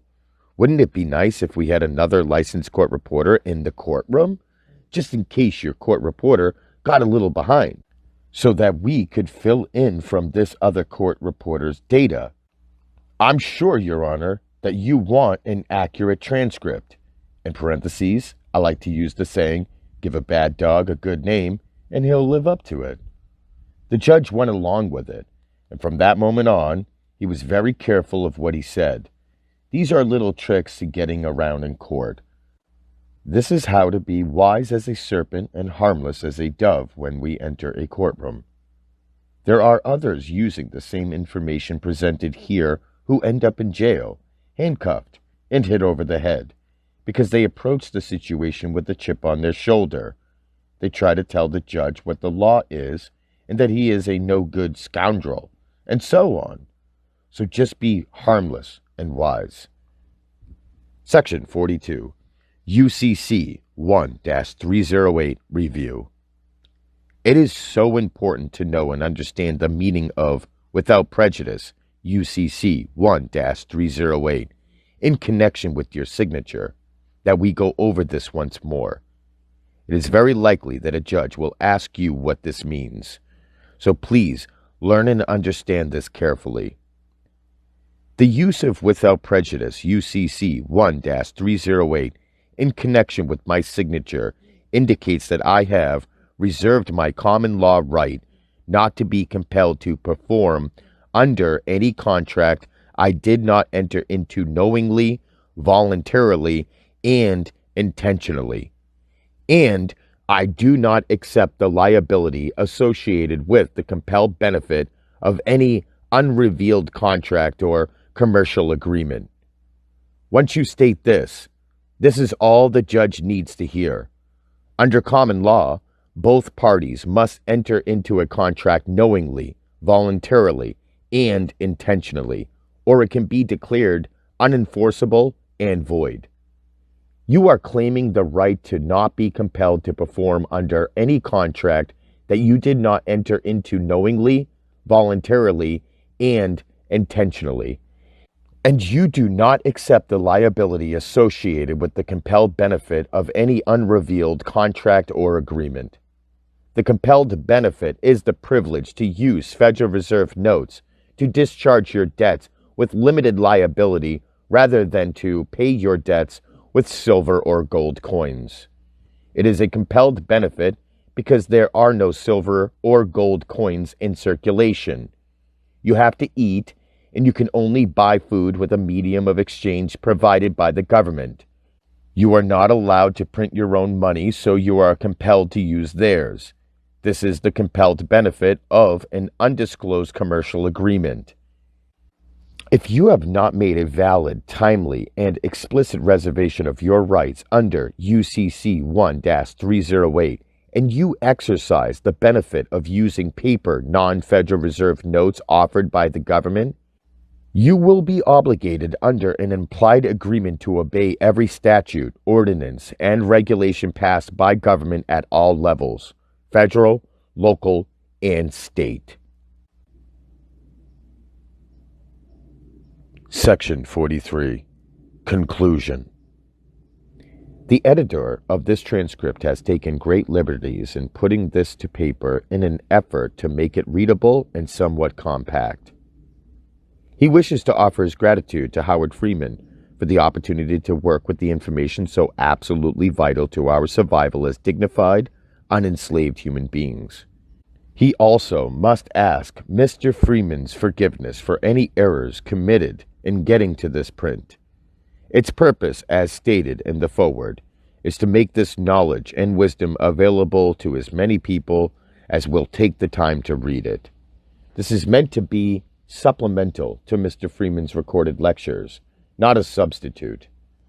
Indeed, there is no substitute for hearing him present this material in his own words. It is not just the law and the facts that are important here, but the way they are used. His numerous reminders of Jesus, commissioned to be like sheep among wolves, cannot be overstated, and is certainly good advice to us in all dealings, not just in court or with the government. Hearing him explain this in his own words brings to life the practical application and usefulness of being harmless and wise. In fact, After being introduced to this approach, it becomes difficult to imagine that any other way of defending oneself from the government would be effective. Having said that, I feel obliged to point out that one of the most difficult aspects of dealing with a licensed attorney, even a good one, may be knowing whose side he is on. In parentheses, after all, he is an officer of the court. So for those of us who have concluded that having an attorney means that you will soon be chained, gagged, and led to the gallows, this information may be indispensable. For the extraordinary challenges of appearing in court in one's own person, pro per, there are few reliable sources of information. Learning to defend ourselves, that is, being responsible, instead of turning one more area of our lives over to professionals, may be the only way to have any chance of digging ourselves out of legal tyranny. Perhaps the greatest problem we face in education today is the matter of widespread legal illiteracy. Naturally, there will always be a number of people who just don't care about these issues, who either, 1, have a soft life supported and maintained by the secret system of institutions and law which has grown up around us. In parentheses, I can make a bundle buying these IRS-seized homes cheap and reselling them. 2, don't believe that anything can be done about it. In parentheses, you can't fight City Hall. 3, don't have the energy or inclination to do anything about it. In parentheses, that's nice, but let's see what's on TV. For those good citizens, this whole effort may seem useless or even threatening. But it is this writer's view that God did not intend for us to spend our lives in statutory slavery for the benefit of a handful of secret world manipulators, even if the masters grant us some token of diversions and pleasure. Human dignity requires much more than entertainment. The door is there and the key exists. We must find it and we must use it to return to freedom. Let us discover the mistakes we have made. Let us find the truth. Let us apply it with meekness and wisdom. And let us gently but firmly reclaim the precious liberty and freedom which we have so foolishly given up. Well, there you have it, the UCC connection. There is also a list of other publications available from the Common Law Grand Jury website, nationallibertyalliance.org. If you found this information useful, I recommend contacting us for a list of our materials. We hope we didn't put it all in this effort only for someone to say, yeah, that's on the internet. We tried to find stuff like this for some time now, and other than John Freeman's articles, we found none. Also, we like the author's approach here. Many of the so-called patriot organizations seem to be more profiteers than patriots. We understand that bills need to be paid, but after reading lists and lists of products available for X amount of dollars, we see this pamphlet as a little different. Good luck, and God bless. The UCC Connection. I send you forth as sheep in the midst of wolves. Be ye therefore wise as serpents and harmless as doves. And a few more quotes. When even one American, in parentheses, who has done nothing wrong, is forced by fear to shut his mind and close his mouth, then all Americans are in peril. In parentheses, former President Harry Truman. In the beginning of a change, the patriot is a scarce man, brave, hated, and scorned. When his cause succeeds, however, the timid join him, for then it costs nothing to be a patriot. In parentheses, Mark Twain. Truth is less than truth until it is made known. John Wheeler. In memory of Harold Freeman, who left us in 1992. Special stuff you should know. Taking your birth certificate to court.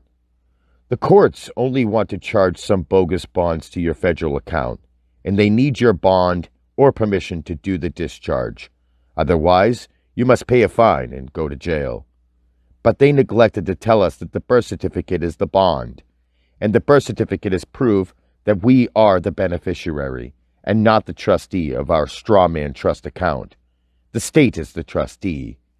Everything, including crime and taxes, is already prepaid through that birth certificate bond.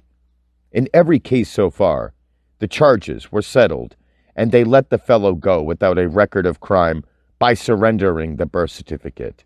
Further, the birth certificate proves that you are the beneficiary of your strawman estate. The prosecutor is claiming that he represents the beneficiary, in parentheses the state, when the state is really supposed to be the trustee. So when you bring the birth certificate into court, you discharge all of the charges against you, and you prove that you are the beneficiary of your trust estate. And this completely shuts the prosecutor down. The prosecutor now has no standing. You bringing in the birth certificate proves that he has brought fraud into the court by claiming to be the beneficiary instead of you. Only the beneficiary, in parentheses you, can be the plaintiff, and only the trustee, in parentheses the state, can be the defendant. I do not give legal advice, but this is what I would do if I were in your shoes. How to proceed. 1. Take a certified copy of your birth certificate, in parentheses certified by state, to court with you. Do not make a copy, or it is void. Do not mark on it, or it is void. 2. Write down what you are going to say. You will be nervous and forgetful. 3. When they call your name, walk up to the bar, but do not cross it. If it is a court of record, ask them, "Are we on the record?" Once you are satisfied you're on the record, you can proceed. If they ask your name, ask again, "Are we on the record?" In parentheses, if it's a misdemeanor, a lot of times there is no record, so just proceed. 4. Hand the birth certificate across the bar and say, "I am here on special appearance." Let the record show that the person on the birth certificate has been surrendered to the court. If they will not come and take the birth certificate, then gently toss it across the bar into the well of the court. Note: a person is a legal fiction. You are a living soul. A living soul is not a person. Special appearance means that you are not given the court jurisdiction over you. 5. Then turn around and leave. Do not stop. Do not answer questions. When they say, "Hey, you, stop," or "You have a court date on such and such," just keep on going and get out. Do not respond. Do not come back. Do not let them bluff you into coming back. At the time of this writing, this approach has worked 100% of the time. However, about 5% of the folks who do this report that the court tries to threaten them with letters. The worst that may happen is that they send you a bill for whatever you're accused of and possibly the threat of an arrest warrant. Sometimes they'll send a letter with a new court date, and the very latest was a threat letter saying that there was an arrest warrant, or threatening you with arrest if you do not come in to be arraigned. However, if they could have issued or served a warrant, they would have. So this has all been a bluff 100% of the time. Even if the letter that said there was an arrest warrant, in parentheses, there was one on record, but it was never processed or served. Bluff, bluff, bluff. If you receive any of these letters, mail them back with a regular letter stating that I reserve all of my rights per UCC 1-308 and I do not consent. Do not enter anything into the record or place a court heading at the top of your letter, or that will be giving consent. A regular letter only. Only once has anyone reported being grabbed while leaving the court, and this man was still successful in leaving without prosecution. Alternate method. Simply telling the court that I reserve all of my rights per UCC 1-308, and they would immediately let you go before, but not anymore. They keep coming against you, trying to trick you into their jurisdiction, which most people fall for. Filing documents into their court and motion gives them jurisdiction, so they take the opportunity to deny everything and keep on working against you. However, UCC 1-308 is the remedy to the courts, so it is a matter of figuring out how to apply it without giving jurisdiction. The following method is almost the same as the birth certificate method above. The alternative process. 1. Take a certified copy of your birth certificate, in parentheses certified by the state, to court with you. Do not make a copy, or it is void. Do not mark on it, or it is void. 2. Write down what you are going to say. You will be nervous and forgetful. 3. When they call your name, you walk up to the bar, but do not cross it. If it is a court of record, ask them, "Are we on the record?" Once you are satisfied that you're on the record, you can proceed. If they ask your name, ask again, "Are we on the record?" In parentheses, if it is a misdemeanor, a lot of times there is no record, so just proceed. 4. Then say, "I am here on special appearance. Let the record show that I, in parentheses, first name only, reserve all of my rights per UCC 1-308 and do not consent." 5. Then turn around and leave. Do not stop. Do not answer any questions.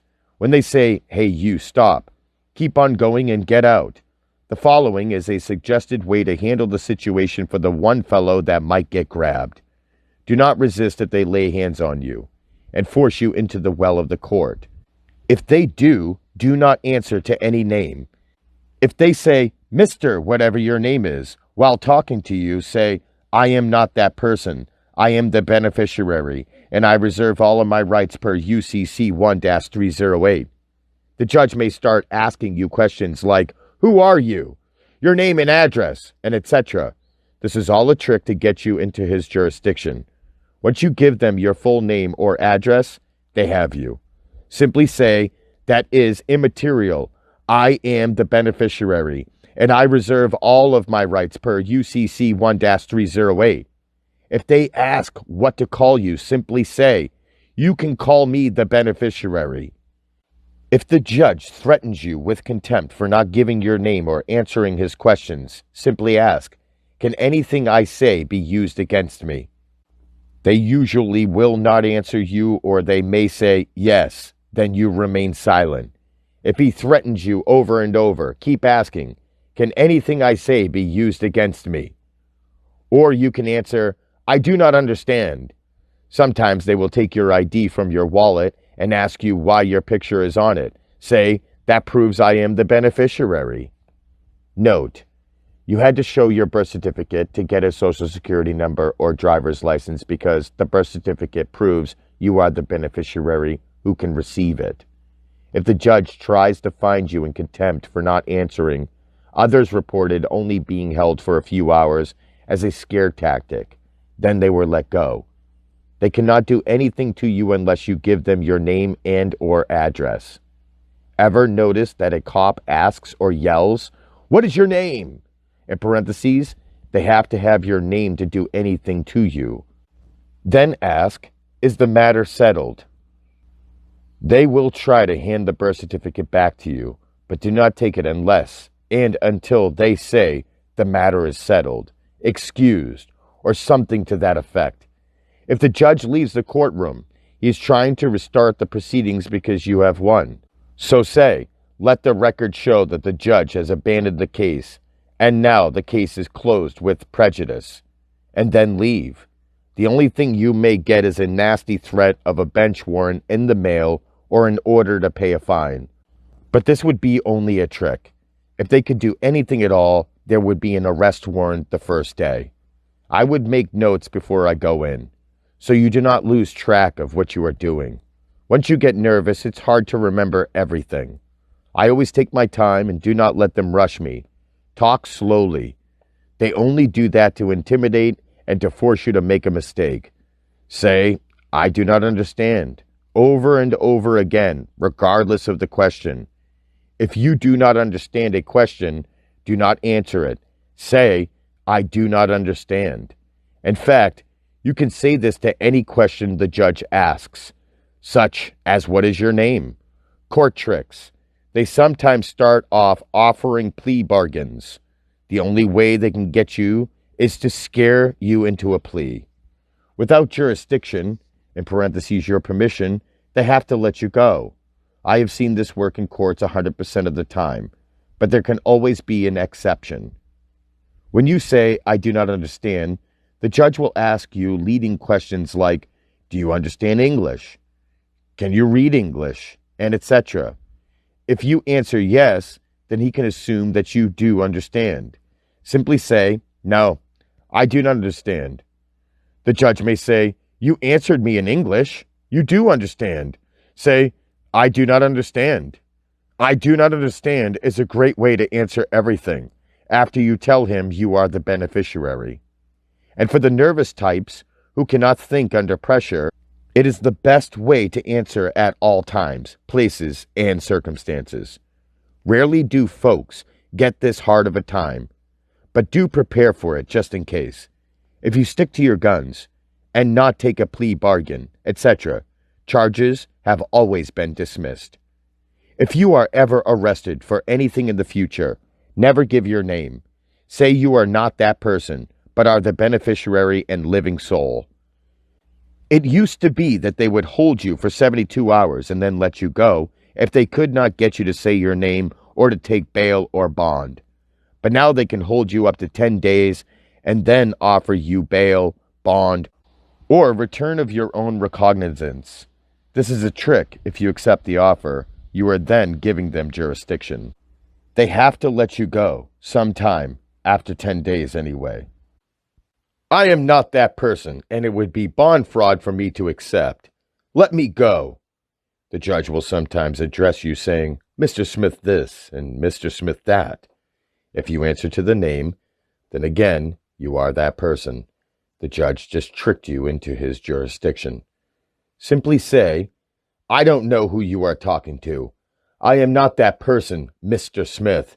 I am the beneficiary, and I gave you the person per the birth certificate. Note, if you ever noticed when someone files a lawsuit, the court will dismiss the case saying that it was frivolous. What they are saying is that you cannot be the plaintiff because you are not the beneficiary. So always attach a copy of your birth certificate to the suit. All rights reserved, without prejudice. Without prejudice per UCC 1-308. All lawful reservations, without prejudice per UCC 1-308, above or below your signature on an instrument, represents the following. It's not a promise to appear and eliminates perjury. Enforces the right to contract and the right to compromise in unconscionable contract. Reserves all applicable rights in Bill of Rights and Article 3 judicial power under common law. Criminal intent must be brought forward to proceed. Upholds separation of powers. All terms constitutional dealing with contracts, judicial and taxes. Reserves personam jurisdictional issues. Estoppel of subject matter jurisdiction and summary admiralty. Not a subset. Habeas corpus. Activating clause for police power at probable cause. Disrupts penumbra doctrine. Confession and avoidance. Miranda will be given for you to sign. Reserve your rights on the instrument by not becoming in personam at Rule 12b. Do not give up your personam to power of attorney because you waive rights with each admission or tactic response answered by person standing in your stead, which makes you in personam for accepting this benefit. Remain silent and the reservation will command you to justice. Without prejudice, UCC 1-308, above or below your signature, not only puts a condition on an unconditional contract, but also reserves all your rights under Article 3 judicial. Voids police powers unless crime and probable cause exist. An unconstitutional statute, though having the form of law, is in reality no law and imposes no duties, confers no rights, creates no office, bestows no power on anyone, and justifies no actions performed under it. In parentheses, American Jurisprudence, 2nd edition, Section 256. The graduated income tax, for example, is unconstitutional only if the citizen abates its color of law without prejudice to him. In parentheses, abate means put an end to its effect. Without prejudice serves notice upon any agent that you are not waiving any of your stated Bill of Rights. Beware of agency procedure and sign everything with the reservation to make the instrument non-assumpsit, in parentheses, free of liability.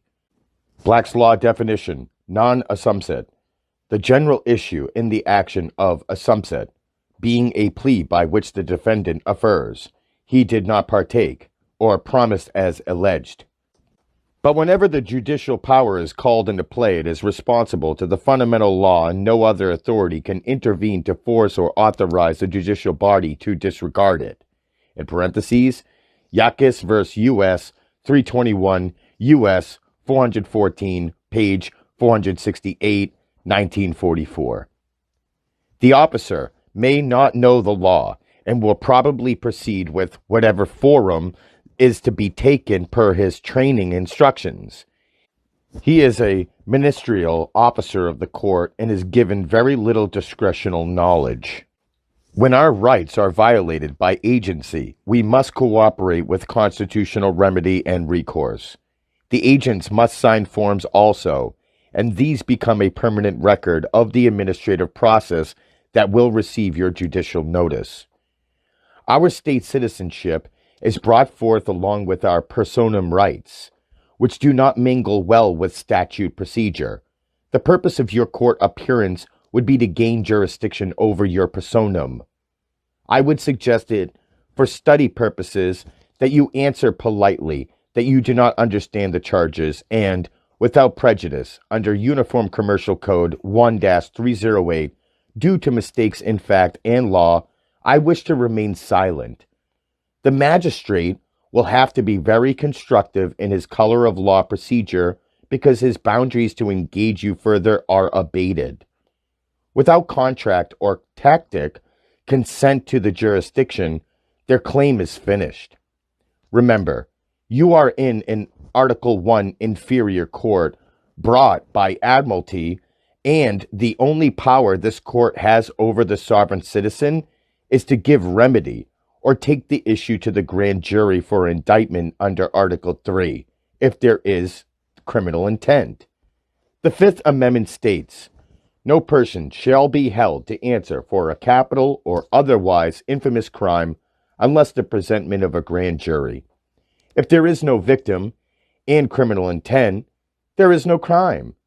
It may, however, be considered settled, and letters or admissions containing the expression and substance that they are to be without prejudice will not be admitted in evidence. An arraignment stating that the letter was without prejudice was held to be inadmissible as evidence. Not only will the letter bearing the words without prejudice, but also the answer thereto, which was not so guarded, was inadmissible. In parentheses, Ferry v. Taylor, 33, MO 323, Durgan v. Summers, 117, Mass, 55, Molyneux v. Collier, 13, GA 406. When we the people are put into a circumstance of compromise, the only viable solution relies on the Uniform Commercial Code and its direct link to the Constitution for these United States of America. Important. UCC 1-207 was moved to UCC 1-308 to hide it from the public. If all goes well, you may be put on a red flag list. There appears to be 3 red flag lists.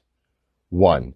The judge's list appears to be a list of people against whom the judge will not issue a warrant for arrest unless they cause injury, but the judge will still let the police ticket you or arrest you. 2. The state list, a list of people where there will not be no arrest warrants, and where the police cannot arrest you or ticket you or detain you unless you are causing injury. You are only protected in the state that has put you on their list. If you move to another state and change the new state's ID, then you can get tickets and or be arrested. 3. The federal list is like the state list, except that you are protected in all states and territories. However, you can no longer get on this list by sending a federal judge a letter of your reservation of rights. You have to sue your way onto this list and possibly appeal. How UCC 1-308 works. The U.S. Constitution establishes the court's jurisdiction as common law, equity, and admiralty under Article 3. As opposed to this, the federal corporation establishes a similar jurisdiction except under the Uniform Commercial Code. See UCC 1-103, Supplementary General Principles of Law Applicable. Unless displaced by the particular provisions of this Act, the principles of law and equity, including the law merchant and the law relative to capacity to contract, principal and agent, estoppel, fraud, misrepresentation, duress, coercion, mistake, bankruptcy, or other validating or invalidating cause shall supplement its provisions. Anytime you see law by itself, as in the foregoing, it means the common law, except that they are taking the common law jurisdiction from the contract UCC. The remedy, of course, is UCC 1-308. So the UCC is a deceptive criminal contractual constitution of sorts to those who use it against us. UCC 1-308 is the remedy for any legal process under commercial law in the United States. The UCC 1-308 performance or acceptance under reservation of rights. A party that with explicit reservation of rights performs or promises performance or assents to performance in a manner demanded or offered by the other party does not thereby prejudice the rights reserved. Such words as without prejudice, under protest, or the like are sufficient. Since the federal corporation is just that, a corporation, it has no jurisdiction except with those that contract with it. Also see Congressional Act of 1871 and 28 U.S.C.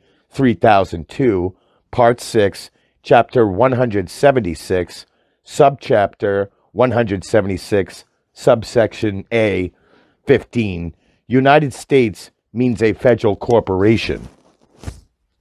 The states illegally contracted with the federal corporation by passing the Uniform Commercial Code, making themselves as well as the unsuspecting people subject to the federal corporation and also to the states and their new commercial capacities. The Uniform Commercial Code creates the corporate state of the United States, the federal corporation, as opposed to the several de jure states of the Union.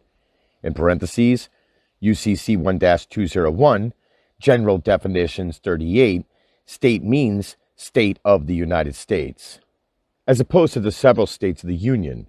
USC Title 28, Part 6, Chapter 176, Subchapter A, Statute 3002, Definitions 14, state means any of the several states.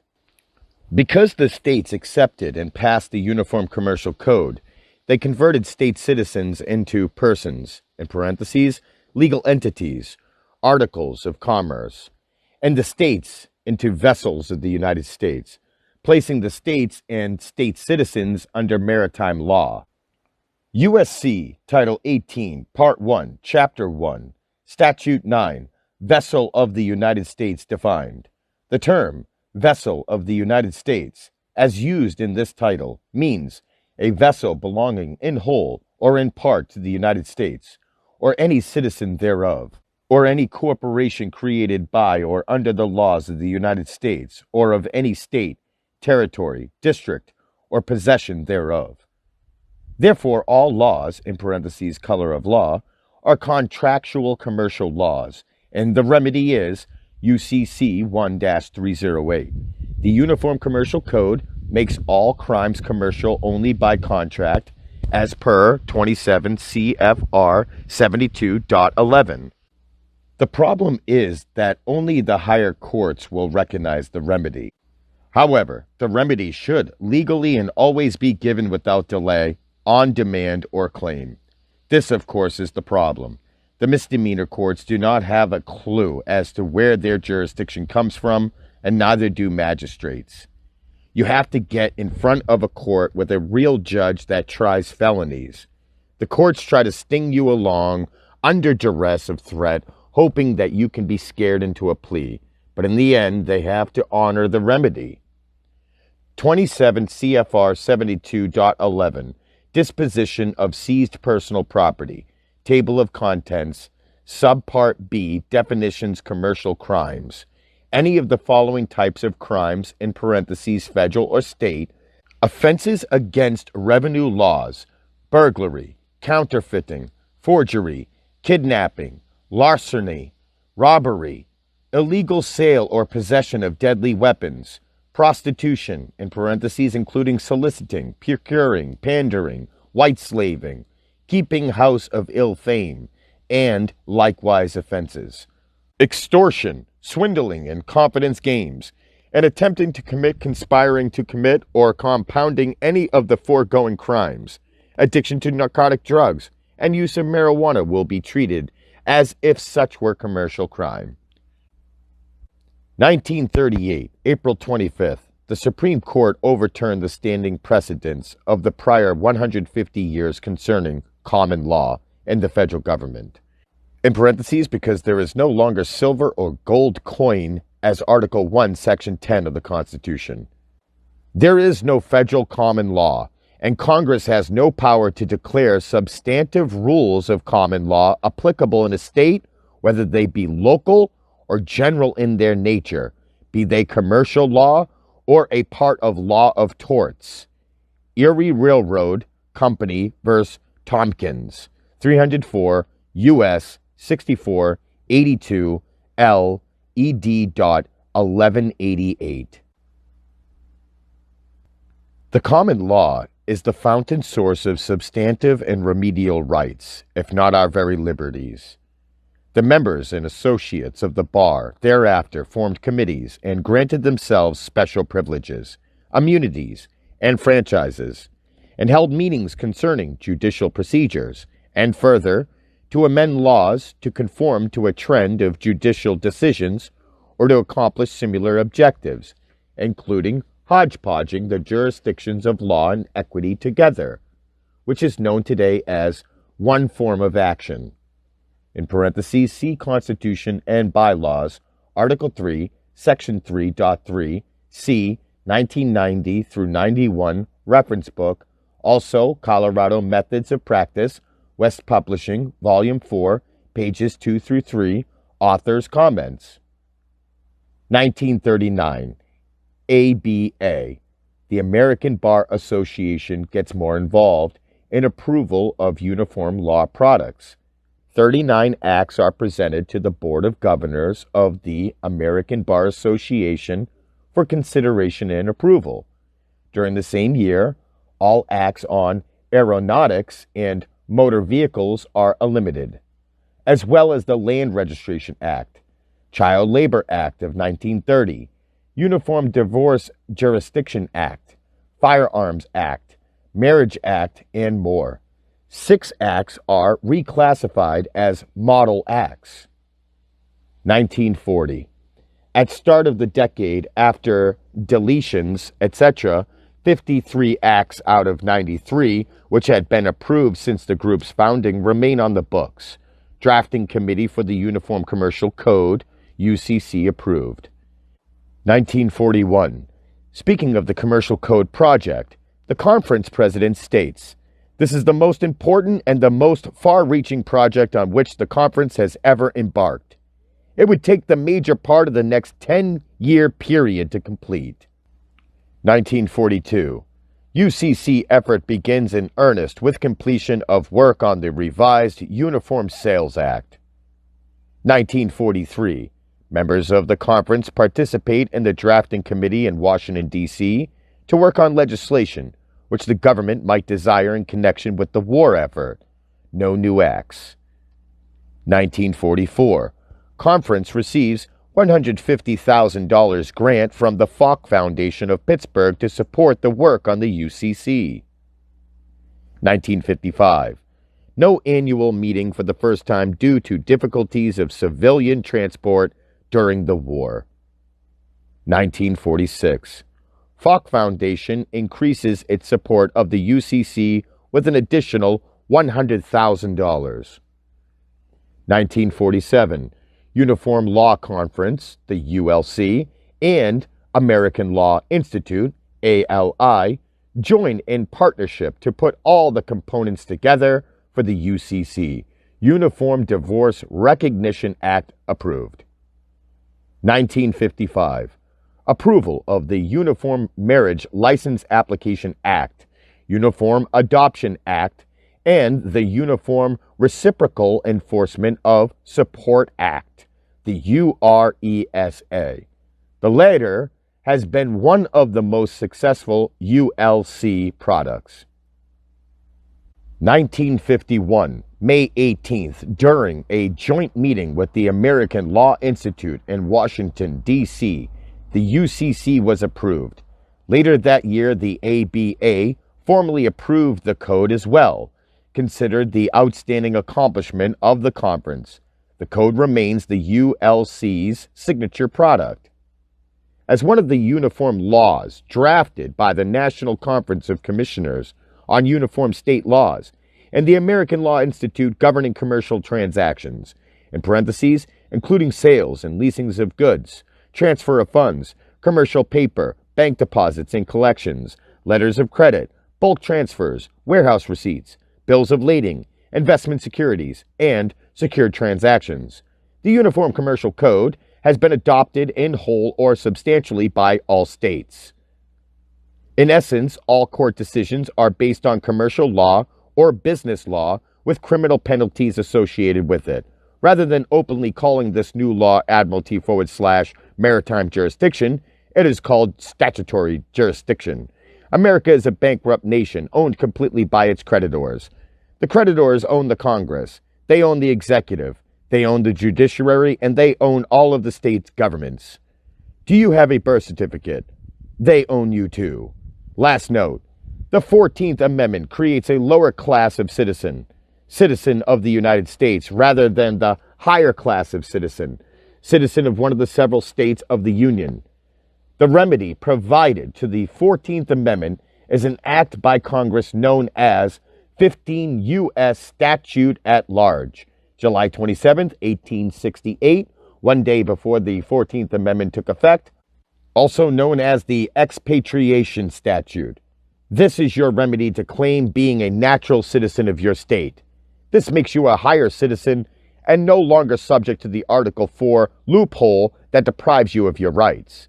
In parentheses, gone is the self-evident truth that all men are created equal. The Uniform Commercial Code is a private international law that is owned by Unidroit. Does the UCC apply to you?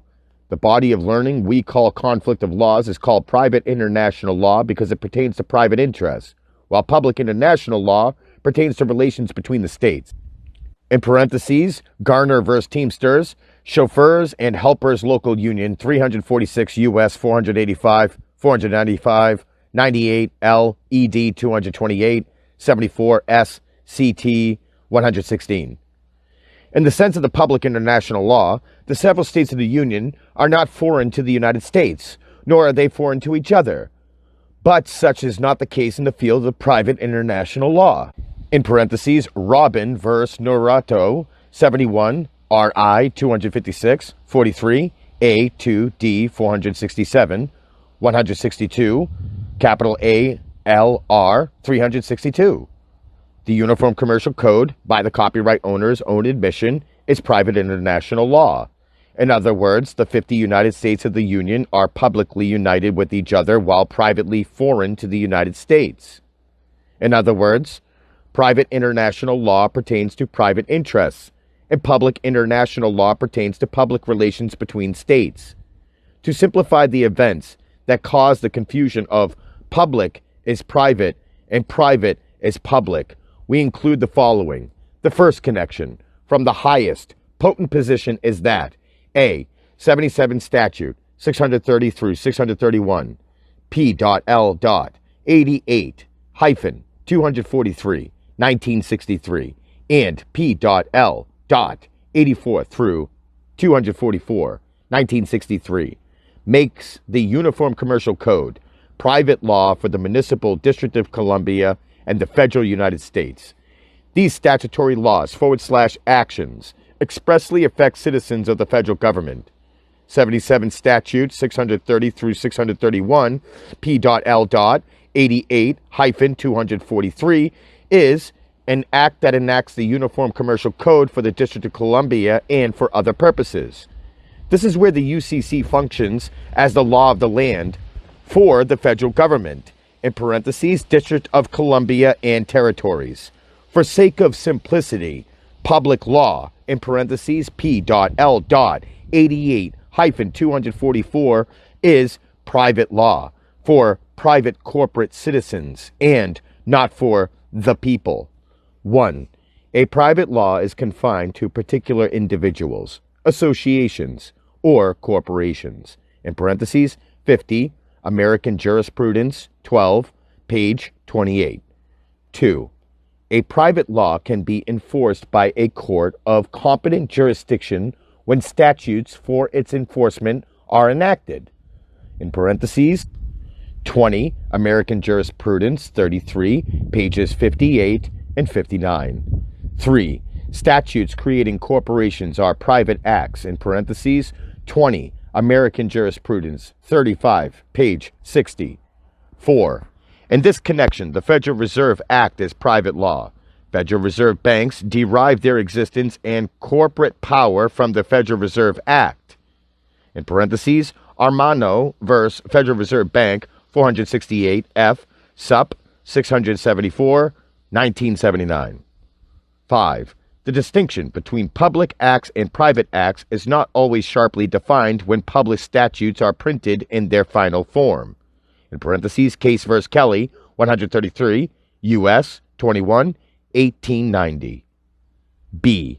It is all private law and international law, in parentheses, but may be referred to as private international law, and it is owned by the same people that own public law. 88-243, 1968. The UCC was written and is owned by UNIDROIT, International Institute for the Unification of Private Law, which is located within the Vatican, about 100 yards from the Holy See. 1. To properly address public law, one must understand that a private corporate charter owns public law, and public law is statutory. Public law was converted to public policy in 1938. In parentheses, policy equals political equals police.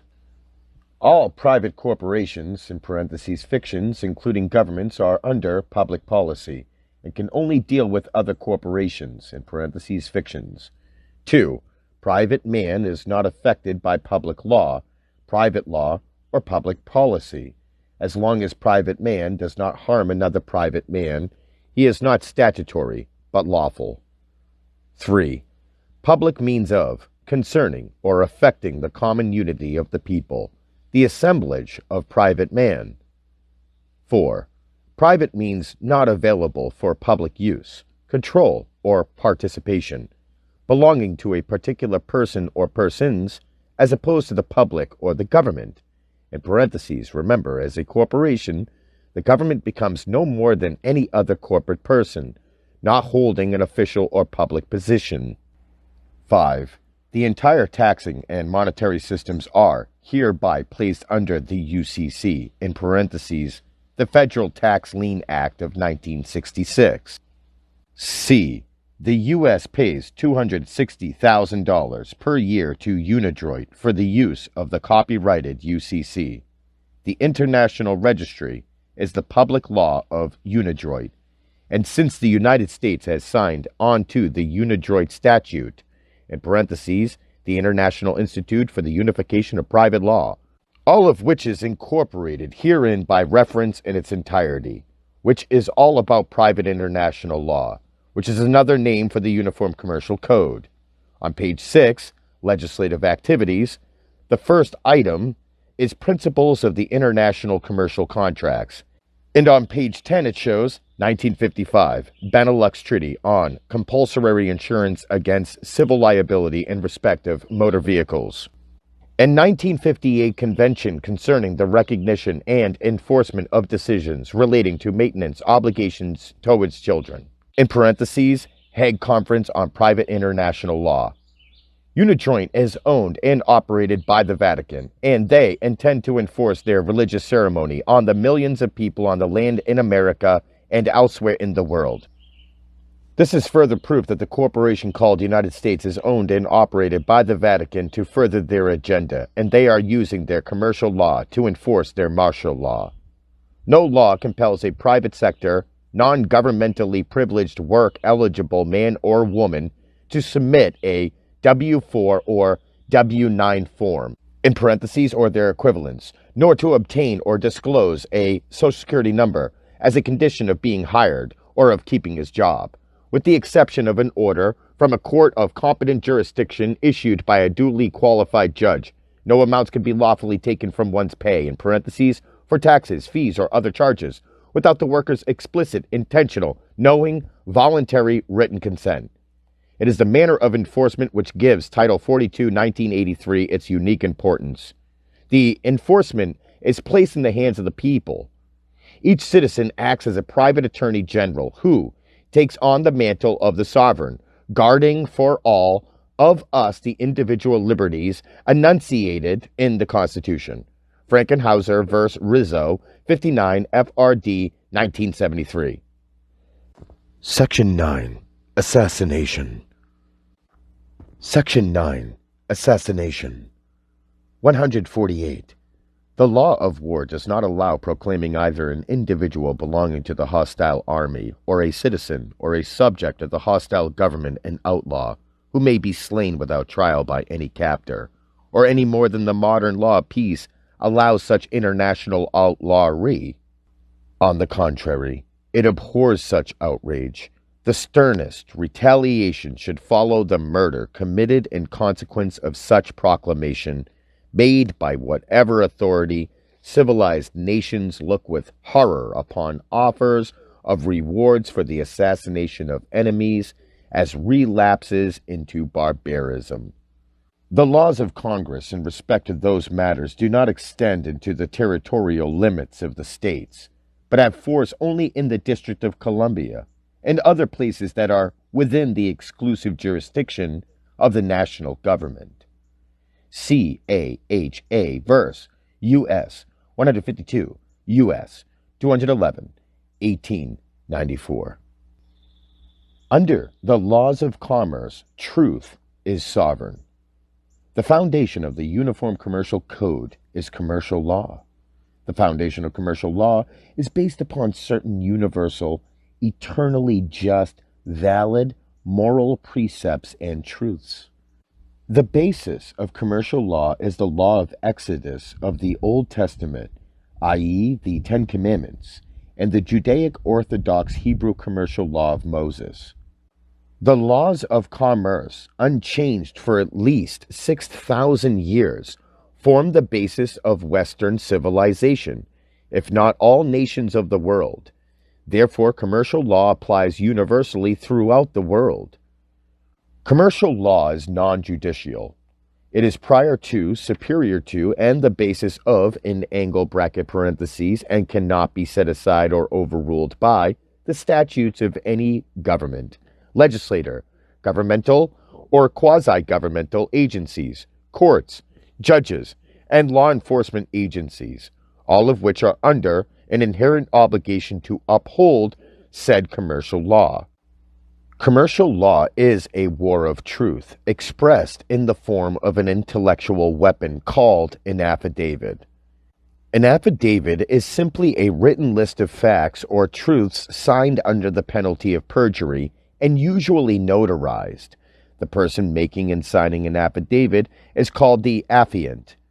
It is survival of the fittest, where the last unrebutted affidavit stands triumph as the truth. 10 Maxims of Commercial Law. 1. A workman is worthy of his hire. Exodus chapter 20 verse 15. Leviticus chapter 19 verse 13. Matthew chapter 10 verse 10. Luke chapter 10 verse 7. 2 Timothy chapter 2 verse 6. It is against equity for free men not to have the free disposal of their own property. 2. All are equal under the law. Exodus chapter 21 verse 23 through 25. Leviticus chapter 24 verse 17 through 21. Deuteronomy chapter 1 verse 17. Chapter 19 verse 21. Matthew chapter 22 verse 36 through 40. Luke chapter 10 verse 17. Colossians chapter 3 verse 25. No one is above the law. Commerce, by the law of nations, ought to be common, and not be converted into a monopoly for the private gain of a few. 3. In commerce, truth is sovereign. Exodus chapter 20 verse 16. Psalm chapter 117 verse 2. John chapter 8 verse 32. 2 Corinthians chapter 13 verse 8. To lie is to go against the mind. Oriental proverb. Of all that is good, sublimity is supreme. 4. Truth is expressed in the form of an affidavit. Leviticus chapter 5 verse 4 through 5. Leviticus chapter 6 verse 3 through 5. Leviticus chapter 19 verse 11 through 13. Numbers chapter 30 verse 2. Matthew chapter 5 verse 33. James chapter 5 verse 12. 5. An unrebutted affidavit stands as truth in commerce. 1 Peter chapter 1 verse 25. Hebrews chapter 6 verse 13 through 15. He who does not deny admits. 6. An unrebutted affidavit becomes judgment in commerce. Hebrews chapter 6 verse 16 through 17. Any proceeding in court, tribunal, or arbitration forum consists of a contest or duel, of commercial affidavits wherein the remaining points not rebutted in the end stand as the truth of the matters to which the judgment of law is applied. 7. A matter must be expressed to be resolved. Hebrews chapter 4 verse 16. Philemon chapter 4 verse 5. Ephesians chapter 6 verse 19 through 21. He who fails to assert his rights has none. 8. He who leaves the field of battle first loses by default. In parentheses, does not respond to the affidavit. Job. Matthew chapter 10 verse 22. He who does not repel a wrong when he can, occasions it. 9. Sacrifice is the measure of credibility. Acts chapter 7. Life and death of Stephen. He who bears the burden ought to derive the benefit. One who is not damaged, put at risk, or willing to swear an oath on his commercial liability for the truth of his statements and the legitimacy of his actions, has no basis to assert charges or claims, and forfeits all credibility and right to authority. 10. A lien or claim can be satisfied only through a. Rebuttal by counter-affidavit point by point, b. Resolution by a jury, or c. Payment or performance of the claim. Genesis chapter 2 and chapter 3, Matthew chapter 4, and the whole book of Revelations. If the plaintiff fails to prove his case, the defendant is absolved. Because truth is sovereign in commerce, and everyone is responsible for propagating the truth in all their speaking, writing, and acting, all commercial processes function by affidavits, certified under oath to be true, correct, not misleading, and complete. On each affiant's commercial liability regarding all matters stated and likewise demanded. In written matters, on nearly every document that those who run the system desire that you sign, your signature is presumed to be under penalty of perjury. In a court setting, However, testimony, in parentheses an oral commercial affidavit, is sworn to be the truth, the whole truth, and nothing but the truth. So help me God. The participation must provide material evidence, i.e. ledgering / bookkeeping, proving that each fact or entry is true, valid, verifiable, and relevant. Without the acceptance of liability in support of one's assertions, no credibility is established.